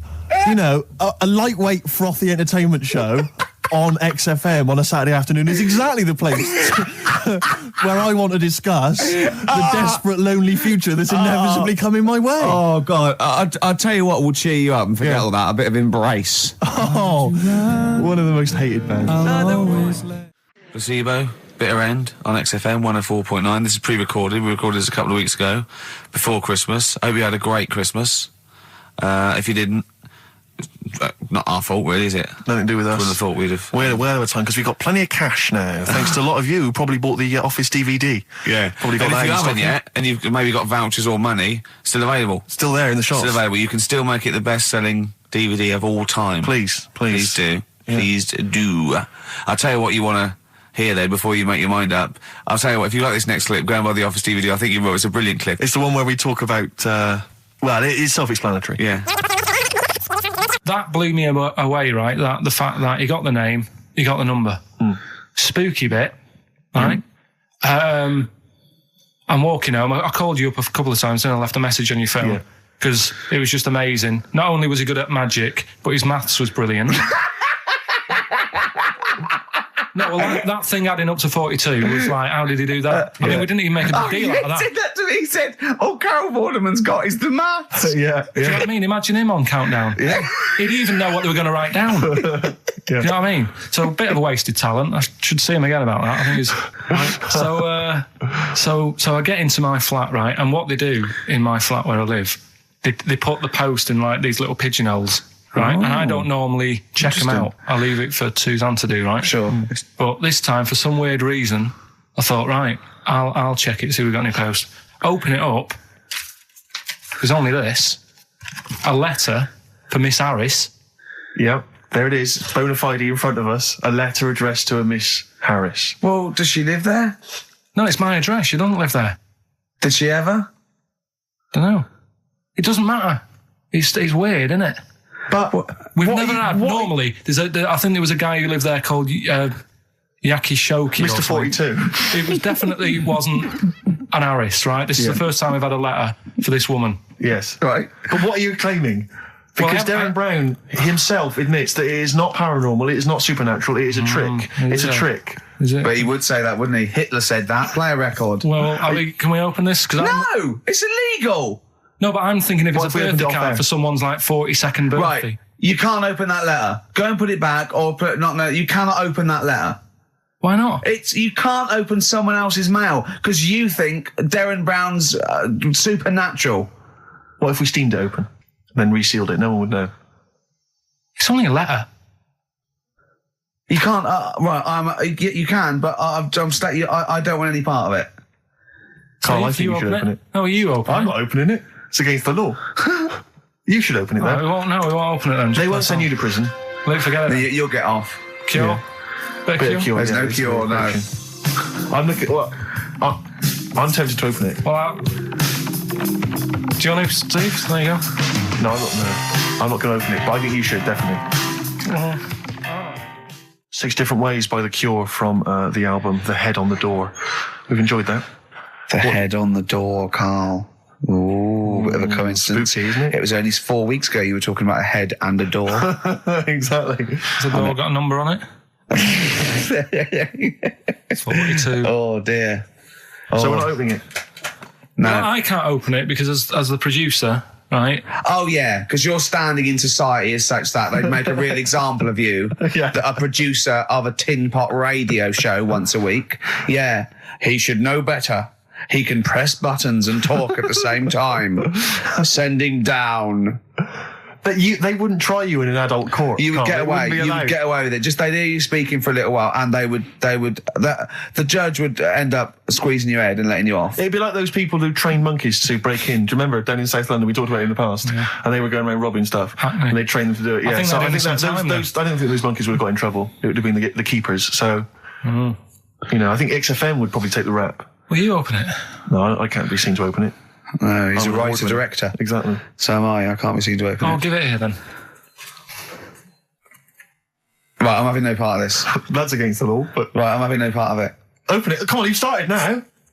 Right. The thing is, right, if it's important, we can say maybe she's listening. But do you need the stress? What it could be anything. What are you going to say? We're going to say, oh, and if you are listening, Mrs. Harris, you have got gonorrhea. Call the clinic. Do you know what I mean? It could be anything. Oh dear. Oh well, I think my talk did well. Well, what is it? Is the number 42 on there? What is it? Can you say? Be careful. What? Let me see what it is. What is it? Dear Sir, Madam, your periodical dental inspection is now due. would you kindly contact the surgery to make an appointment?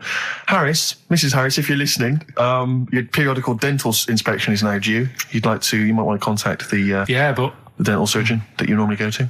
She could have a faulty tooth. Faulty tooth. 42. 42. I don't believe it. 42. 42. Oh my God. God, that Darren's good. Darren Brown's good, isn't it? Oh dear. Well, listen, still to come, right? We've got the monkeys thing. Oh, chimpanzee that. And when I was out last Sunday, right, at Johnny's birthday party, Steve was there. Yeah. Got talking about stuff. And a debate that we didn't really finish cropped up. It blew your mind, didn't it? Amazing. Oh, I know about this. Steve told me. This is the infinite amount of monkeys. Or a monkey with a typewriter and an infinite amount of time would eventually come up with the works of Shakespeare. Yeah. There was no debate. It's a philosophical, mathematical problem. There's no debate. It's true. It wouldn't happen. No, listen, Carl, listen. Infinity sorts it all out for you, right? An infinite amount of monkeys at a typewriter, right? They do everything. They type everything. Infinity just sorts it all out for you. There's no getting to it and they're going, oh, well, let's have a look what they've done. This one's come close. Did Romeo and Juliet. It would do it all. It would type everything ever possible, conceivable. Yeah, but it's a mathematical infinity. Well, we've heard your side of the argument, Rick. And I'll be honest with you, it's a persuasive one. But let's hear Carl, because he heard about this in a pub last week. Yeah, so he's got some strong What's your ideas problem with it? What's your problem with it? Well, first of all, right, you're saying it's a load of monkeys. It's not just one monkey that Depends. can live forever. No, wait. It's either a chimpanzee with a typewriter with an infinite amount of time. He would eventually, by definition, mathematically, type everything ever possible, okay? Or it's an infinite amount of chimps with typewriters, and one of them will type it first time. But already that's not right. You either need to have What do you mean? monkey. What? You mean Let's hear his employment point. laws? He What do you mean can't- it's not right? Let's hear him out, please. If it's one monkey Yeah. with a typewriter that's got loads of ink in it and that, right? At least it knows what it's done in the past. It's not... Keep going. Crime. If you've got a load of monkeys, it's like if you have too many. What's that saying about too many chefs? Too many chimps spoil the soup. Right. Well, it's the same thing. It's like, well, I didn't tell you to put salt in it. I was going to put salt in it, and it messes it up. Whereas if it's just one, they know what's gone on. So what I'm saying is, honestly, just leave him go. I can't be bothered. I want to hear. I want to hear the rest. This blows my mind. He doesn't know what this does to me. It's a mathematical problem. I want to hear the rest. well, it's just I just don't think it will happen. What do you mean you don't think it'll happen? Infinity works it out for you by definition. Well, what's stopping them typing the same thing again? They would. In fact, the problem should be if you had an infinite amount of time that it would type. It works for Shakespeare an infinite amount of times and everything else an infinite amount of times. But you know, that's not as. But not Shakespeare. Oh, shut up, you idiot! Rick, do you know what he said to me? I said to him, I explained it to him. I said, God. You've got an infinite number of monkeys, infinite number of typewriters. They will type the complete works of Shakespeare. He said, have they read Shakespeare? You're an idiot! Play a I said record, no. 'cause I'm not having this They're not doing conversation. it from I'm not memory. having it because it really, really winds me up. But you're saying they'll do it with no spelling errors. Well, they do it an infinite amount of times. And they do it wrong an infinite amount of times. And they spell the last full stop wrong an infinite amount of times. And they get one thing wrong in Hamlet wrong an infinite amount of times. They do everything an infinite amount of times. But are they going off a story that they've... Play a record, Carl, because I'm going to knock you out. I'm just saying, Shut up! do they know the story? Oh, They're monkeys! Oh, Christ. No, Right, but- okay. We went. It was a great day, wasn't it? Brilliant round of golf, absolutely brilliant. Such a beautiful place in Stoke Poges, it's like a really posh place. And are you a good golf player? Well, we'll get to that. Oh, okay. Well, he bought the shoes especially for it. Oh, I'd love to have seen him in those little shoes. I know, and they were no good because they were metal spikes. We had to change them. He was annoyed straight away. He spent over £22 on these golf shoes. We hired a buggy that was brilliant fun. I was bombing along, wasn't I? I don't drive, but I just, it was great on that buggy. Well, you've been on a buggy with me and you were a bit scared. Yeah. What I nearly killed us once. I was just taking banks and things, but you don't see sort of bunkers, and he'd scream and go, stop! And he'd put his foot down the brake, and then I reversed. At one point, he sort of did a handbrake turn next to the lake, and then we had to reverse, right? And you just flick a switch and put your foot down. He did that without looking. I looked behind, there's a big oak tree there. He screams, watch the tree, right? He's so... Dukes of Hazzard. I kept jumping in and leaving him behind because I had to go to my ball. Because anyway, so the first shot, I got on the driver. I honestly did one of the best shots I've ever done. It went straight down. It was great. I thought, phew, got away with that because it's always the first one because it's a clubhouse and you want to look good. Yeah. So. He tees up, and I've been saying, buy some balls. He just got 6 balls. I was going, what if you lose me? I won't lose 6 balls, right? He tees up, right? Whacks it. It goes miles, like right angles, straight into these the woods, right? He turns around, he goes, go and buy some more balls. So I'm laughing because it's like impolite to laugh, but he broke the ice for me, and I was falling around. And then his second shot, I go, you're off for 3 now. If you take another shot, he went, oh, right. So it's his third shot. He puts the ball down. He hits the ground before it and misses the ball altogether. And I was on my back, wasn't I? Unbelievable. Actually rolling about on his back. I was rolling about, and we were terrible. I went round 107. He went round in like 119 or something. Sure. It was just rubbish. How long did it take? 5 hours. Of course. And there was no one around, luckily. But it was fantastic. So then we go and have our meal. What annoys me, I said, right, I'll go for a run. He went, I'll have a bath. I said, I'll see you at 7:45. At 7:55, I have to call him. He's not ready, so he's let me down there. I can't stand lateness or laziness. You hate lateness. Yeah, and he's let me down. Do you know his excuse? He fell asleep in the bath because there was no light bulb. There's no light bulb in the bathroom. So instantly he fell asleep, and he was late. No, do you know what I mean though, Steve? If you're sort of like nice and warm and what have you, I was tired anyway. I've been stressed out for 4.5 hours, right? My life flashed in front of me a few times in that buggy. So it's all sort of wears you down a bit. I thought, right, I've got a headache. You're going for your run. I'm going to have a bath. I walk in, put the light on. For some reason it didn't come on, but I thought, it's all right. I'll just... doesn't matter. You can have a bath in the It's summer, so it's light anyway. Well, there's no windows in the bathroom, so... So you were in the darkness? So I'm in the darkness. I nod off because I'm shattered. He calls up, hassling me. So I said, well, it doesn't normally take that long for me because, I haven't got, like, long hair. I've got a dryer and I can sort of one wipe. Yeah. He's already 10 minutes late, though, when I called. Well, 10 minutes. 10 minutes. Lateness is lateness. Next. Doesn't matter. Dinner wasn't until 7:15, so we had, like, another 20 minutes anyway, so it doesn't really matter. Yeah, but we said 7:45. So he's calling up, hurry up. So I said, yeah, all right. So I get out and dry and like my tackle and what have you. Calls back again 30 seconds later. No, I don't. I don't like that. Not gonna do that, no. Give it a wipe. 30 seconds later, come on. So I end up going downstairs to the meal area, naked, with a wet shirt on and wet socks. I've got headache as it is. Meant to be a relaxing weekend. But anyway, so we have our meal, which is really nice. And then we're sitting in the bar. I'm having a cigar by the fire. Yeah. Like, we're having a rather nice Pinot Grigio. Yeah. He's there going, I've got headache. Is this 1955 that you live in? I know, yeah. It's so right. And we are knackered because he's not used to work. I've seen him moaning, falling asleep. He's not used to it at all. And you've been on your feet for over half an hour. Yeah, right. So we didn't even walk around the golf course. We had a buggy. Yeah. It wasn't even exercise. That was Bowie and Waterloo Sunset. Love that. Love the original. Love Bowie. Bowie was my gig of the year. These are my singles of the year. These are our clips of the year. I'm Ricky Gervais, with me, Stephen Merchant. We're just picking some lovely little bits and pieces. Do you remember when we talked about this? What was that one you told me about with the porn? That was a good one. Oh, this was fantastic, right? Right. There was this. Sorry, can I just check now? We're just remembering classic episodes of the Tales. No, this is important. Well, I saw one, right? I saw one on Tales Unexpected, right? And it was these two gents. What they used to do, they look down the obituaries and they'd blackmail the wife or the son of a dead eminent person, like might be a priest or a doctor, like that, and they'd go and they'd say, he bought some erotic stuff from us before he died, and he owes 100 guineas and all this sort of stuff. And and they'd pay up because it'd be so embarrassing. They just didn't want them to say, just pay him, right? And this one bloke said, who are these people? I'll meet with them. And he goes round there, and he goes round, and they go, your father, he goes, my father could not have bought any erotic material from you.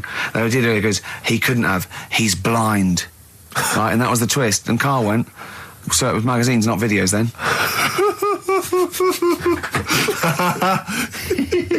Yeah. Now think about it, Steve. Is that so stupid? Well, presumably it was set in olden times because people, professional pornographers don't tend to call it, erotic material. Yeah. They tend to call it, juicy jugs or whatever. But more than that, I don't understand how a video is going to be any use to a blind person either. I know that you can hear the sound, Karl. Look at him nodding like he's caught me out. Yeah, what sound were you hear? Do. Your meter needs looking at? Yes. Cut. What's then? What's that? Then it's just noises, isn't occasional groans. Yeah. Right. You could listen through the wall at your neighbours. He does. I mean, that's why I save a lot of money. But I thought you were going to point out, Karl, that they could have had a Braille porno. Now, have you thought of that? Look, feel the lumps on that. Exactly. Think about it, Karl. Think about it. You're excited now. Yeah. Your girlfriend's away, Karl. Yeah, but she's great as only under the cupboard. No, she's a good-looking lady. 3 holidays Karl's had last year. Yeah. I'd love to have 3 holidays. You've got to start putting the work in there. I had 2 holidays, though. No, you had 3 holidays. You went away with Suzanne and her parents. Yeah, well, that doesn't count. It does count. If you book 2 weeks off the firm and you go away and you go, how was your holiday? Go, well, it didn't really count. It wasn't a really good holiday. Can I have them days back, please? My New Year's resolution is to be nicer to you, but well talk done, sense. you've already broken that. No, but talk sense. Talk sense. You've had 3 holidays this year, and I'm just saying, you're in your 30s now, and 30s is when you should be really putting the work in. That's true enough. To reap the benefits in your 40s, 50s, 60s, 70s, 80s, 90s, and 100. Karl, what's your New Year resolution? What about think before you speak? It's worth... See, I'm allowed to laugh. I'm allowed to laugh at things other people say, Karl. That one... that is a good suggestion. How was your holiday, Karl? It was all right. Right, brilliant. But that, I don't see, on the ratio of good to bad in Karl's mind, that might be amazing, because we never hear him singing the praises of anything. I'll tell you what, can we have, a cracking little tune and then come back and hear about Karl's holiday? I'd love to do that. Let's keep it tight. Love to Tear Us Apart by Joy Division. Now, I can't put my finger on it, but that doesn't sound like the original. And it's off a compilation. It sounded a bit fast. I think the vocal was slightly different. If anyone can, put me out of misery, I think it might be in a session of the time or something. Karl, is it a New Year resolution for you? Another one. Maybe when we ask you to get a song, get the original single version. I could be and wrong, not some obscure session. Yeah, it does seem different, doesn't it? Very odd. Yeah. Maybe we just remember it wrongly. But anyway, that's XFM for you. 104.9. I'm Ricky Gervais with me, Steve Merchant. Karl Pilkington. Karl, you went to Lanzarote. Yeah. People said don't go to Lanzarote.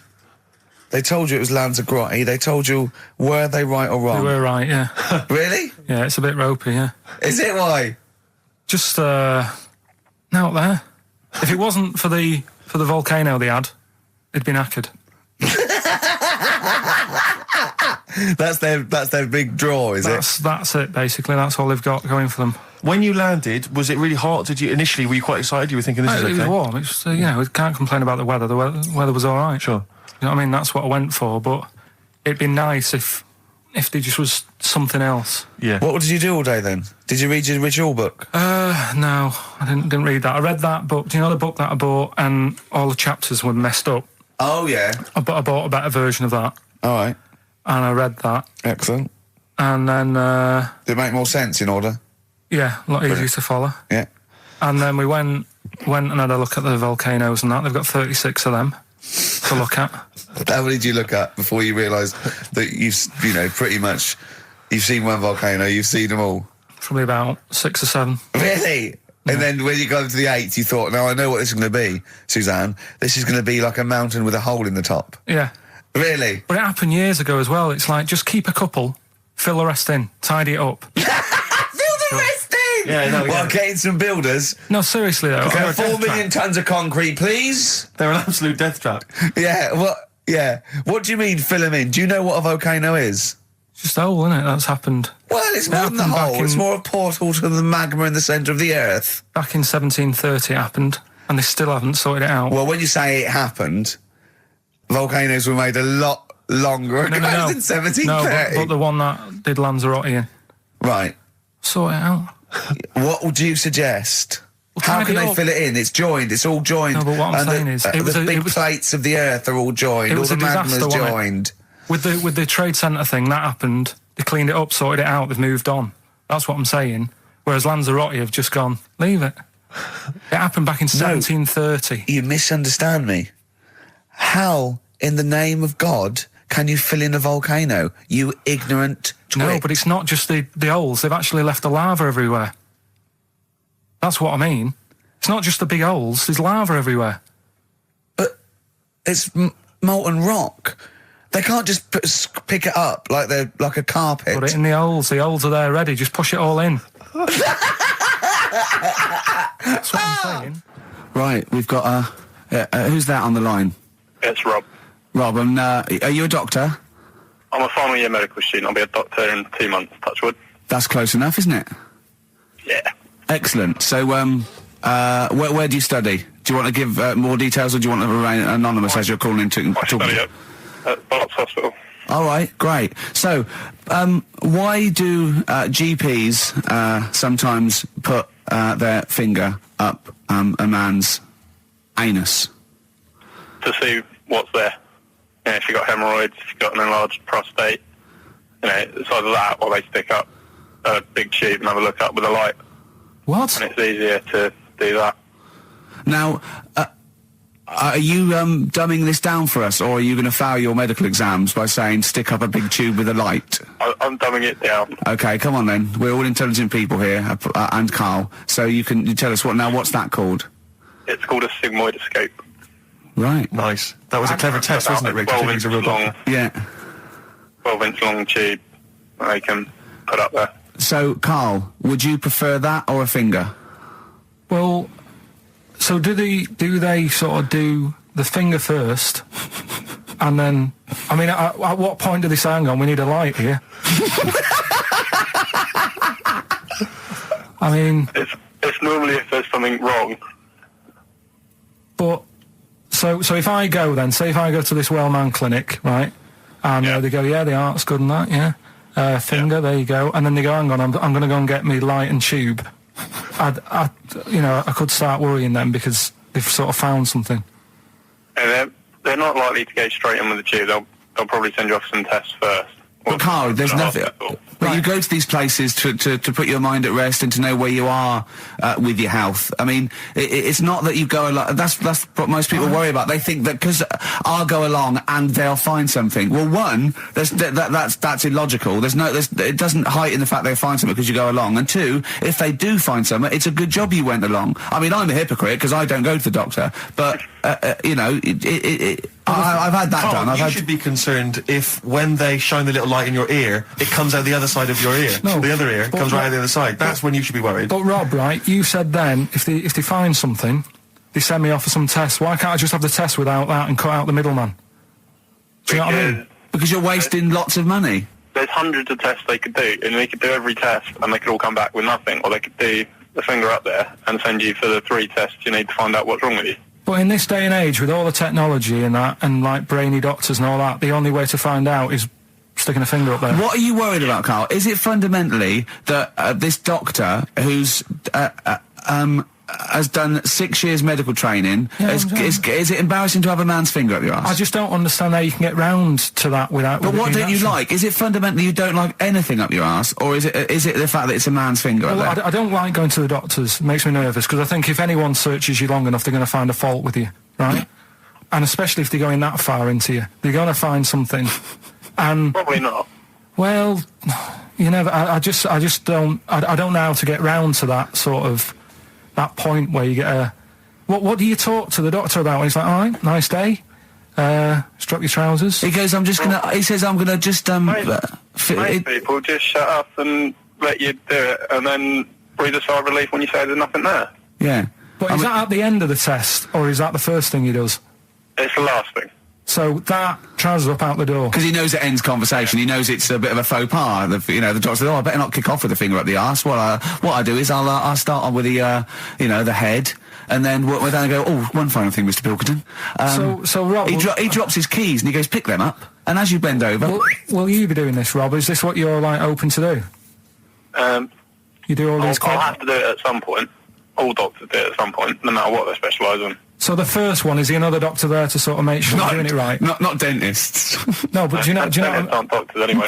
But do you know what I mean? Like, normally it's like a co-pilot will have someone with them for the first one. So when you put your first finger in, yeah, will someone be there going, right, you just want to move to the left of it? I've already done it. Have you? Yeah. So that's the thing with a student, you're learning. So you get people teaching and you learn on these things. Can I just point out, Rob, I think I'm right in assuming that you have a glove on. Yep. And there's lubrication. Yep. And it doesn't hurt. No. There you go. What are you worried about, Carl? Who's this person who everyone's testing on in your class? It's not one person. One person. There's like, when a patient comes in and they've got a problem, your boss, the consultant, he does his finger up, and if he finds something, he goes to the patient, is it alright if the student has a feel as well? Then the student puts on a glove, puts the bleed on the glove, and sticks his finger up and sees what he comes out with. Rob, I wish you could see Carl's face. I mean, his face when you said, and he says, can this fella have a go as well? He looked horrified that he thought it was a free-for-all, like there's a queue of people trying on gloves and going, let's have a go. That looks good up there. What have you found? No, I mean, how come you had to sort of... Is it not something you could test on yourself rather than waiting for other people to come in? Because then, It's an awkward position to get to, really, isn't it? Well, but you can have a good rummage then without feeling too awkward, but to sort of have a go on your first patient when you don't really know what you're looking for anyway, do you know what I mean? Never really thought about it. Because you don't... If you've never done it before... You pop your finger in there, and you've got to sort of look. You've got to have an expression on your face, like you know what you're finding. Well, they can't see what you look. They can't see your face. There. You got the big boss consultant man going, now move your finger there, and you'll probably feel this. But he's just done it. He knows what's there. Well, what? Oh, so he's already had a go. He's had a feel, and he's going right. If you feel to the right, that's the conglomeracy or whatever. The congomblery, yeah. Its congomblery is in perfect working order. I'm still. Thank you, Rob. I'm sorry you had to go through this. Carl is probably the worst patient you'll ever encounter in your medical career. Good luck with your finals, and thanks very much. And do you know any female doctors who do this? Or? Thank you. XFM 104.9. Thank you. 104.9. I'm Ricky Gervais. With me, Stephen Merchant. It's the best of. You've been voting in all week, sending your emails. So here's the clips that you wanted. Right. Okay. Right. The results of we ain't got a winner for the first time. Yes, we have. We've got loads of winners. No, we haven't. We've done this feature for 3 weeks. This is the first time I've managed to sort of. Well, let's go through them then. What have they got wrong? The first one. The first one. What was the first one? Well, hang on. Let's do them in reverse order first. So what's the last one? The last one. The clue was. That bloke does sport on the telly and he's got a little kid. What's that? That's Destiny's Child. Des, who does ITV Sport. He's got a tiny child, right? No, that's fine, they got that. Destiny's Child. What's the middle one? Well, the middle one. Right. Child. The second one was, he doesn't like women, yet he's got a couple of kids. That's a bit weird. Yeah. Right? That was PD, that was Puff Daddy. That is offensive. Go on. But it's not Puff Daddy. It's Puff Daddy. And he's not even called that anymore, he's called P. Diddy. Well... Okay, fair enough. But they got that one. Yeah. And if I'm being tight, these lot are as well. Yeah. Yeah. Tight means something in Manchester. Go on. Right. And the first one that they're having problems with, I don't think them birds should be allowed in this area. Got it. Boyzone. It's not Boyzone. What's the clue again? I don't think them birds should be allowed in this area. That is perfect. A boy zone. No birds. No women. No women, yeah, birds, right? A boy zone. Sorry, Carl. If that isn't the answer, their clue is better than yours. That is brilliant. What was yours? Boy zone, it works perfectly. What's your answer then? Bangles. What? I have no idea what that means. Like seagulls. So you don't want them in this area, so you're banning them. Bangles.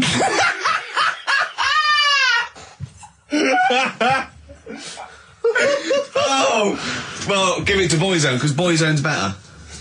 Don't use virtually loudest area, it's a Boyzone. I think we should have a rollover. Carl beat them. Carl beat them. You have to use his logic, surely. But theirs works. You can't do what am I thinking. No, that's not what I'm thinking. It works perfectly. I think you've got to give it to the ones that got the Boyzone. Well, how about, right, because they didn't actually get into my head and my way of thinking, heaven right? forbid. How about we just keep back the David Attenborough, and they can have, I'll chuck in the Hellraiser, right? Okay. And Blondie album and the Madness one. Yeah, okay, pick a winner at random. Pick a winner, Steve. I'm going to give it to Paul Sloman, who got those answers, and he also says, P.S. Carl, you're a moron. So, I'm giving that to Paul, and good luck to him. Right, well, He's got a crazy night tonight. If we can rush these over to him, he's got a cracking Saturday night. well, if I'm a moron, I might get your address wrong when I send them to you. Ooh. Coming right back at you, Paul. Yes. Carl, you're making noises while I'm talking. Yeah, but you do this all the time trying to wind me up. And I'm not saying Manchester's the best place in the world, but what I'm saying is there's bits of it that I really miss. Yeah. Like last Sunday, right? When I'd met up with Ricky, we had spaghetti bolognese, which was all right. And then I said to him, I need some soil. Damn, I wish you'd invited me. It sounds amazing. So I need some soil. What do you think? You need some what? Soil? Soil, yeah. I need to repot a plant, right? Yeah. So you need to repot a plant? Yeah. Fair enough. So I'm like, where you can't see these shops in London. You can't. Do you know what I mean? There's nothing around. I took him straight to one in my street. Yeah, but near your street, and that's probably the only one in London. Well, you say that, Carl. No, it does annoy me. Round my way, it's like, you know... You can't move for soil shops. There's Earth, you can just pick up handfuls walking down the street. Yeah, incredible. People just lean over into someone's front garden. No, you can take the plants as well. No, but what I'm saying is, Go on. Manchester, there's loads of decent hardware shops. Yeah. Here, you know, if you want a panini and a latte or whatever, you can't move for them. But for soil, I had to go virtually how many miles away from me to carry that soil home and stuff. Yeah. It's not good. I mean, London's all right, but if cities were sort of marked... It's neglecting the peat market, really. Well, isn't there's barely any mulch available in central London. I'm sick and tired of not getting a good decent compost of a Sunday. Indeed. So, you know, I'm thinking of moving to the north, where there is loads of soil and gravel. Indeed. And animal shite. whatever. Yeah. So you were going to say, if you were marking cities out of 10, what would you give London? Well, if you were marking them on, like, you know, on what they have. Right. As opposed to what? Well, as opposed to... How you spell it. Say, like, I think the greatest city in the world is Rome. Right? Okay. It's pretty amazing. Yeah. Have you been? What? Yeah. Why do you think that, though? Just because, like, you turn a corner and there's something there that's really old. Right? Like, you're going down a normal street. Go and stay in a Derby and Joan club. Yeah. No, but it's like you're going down the road and then you turn a corner and like the Colosseum's in the middle of a busy road. It's like, what's that doing there? Yeah. And just when you think there's no more, you turn another corner. It's almost as if that was there first. Yeah. Well, Yeah. But do you know what I mean? London, Yeah.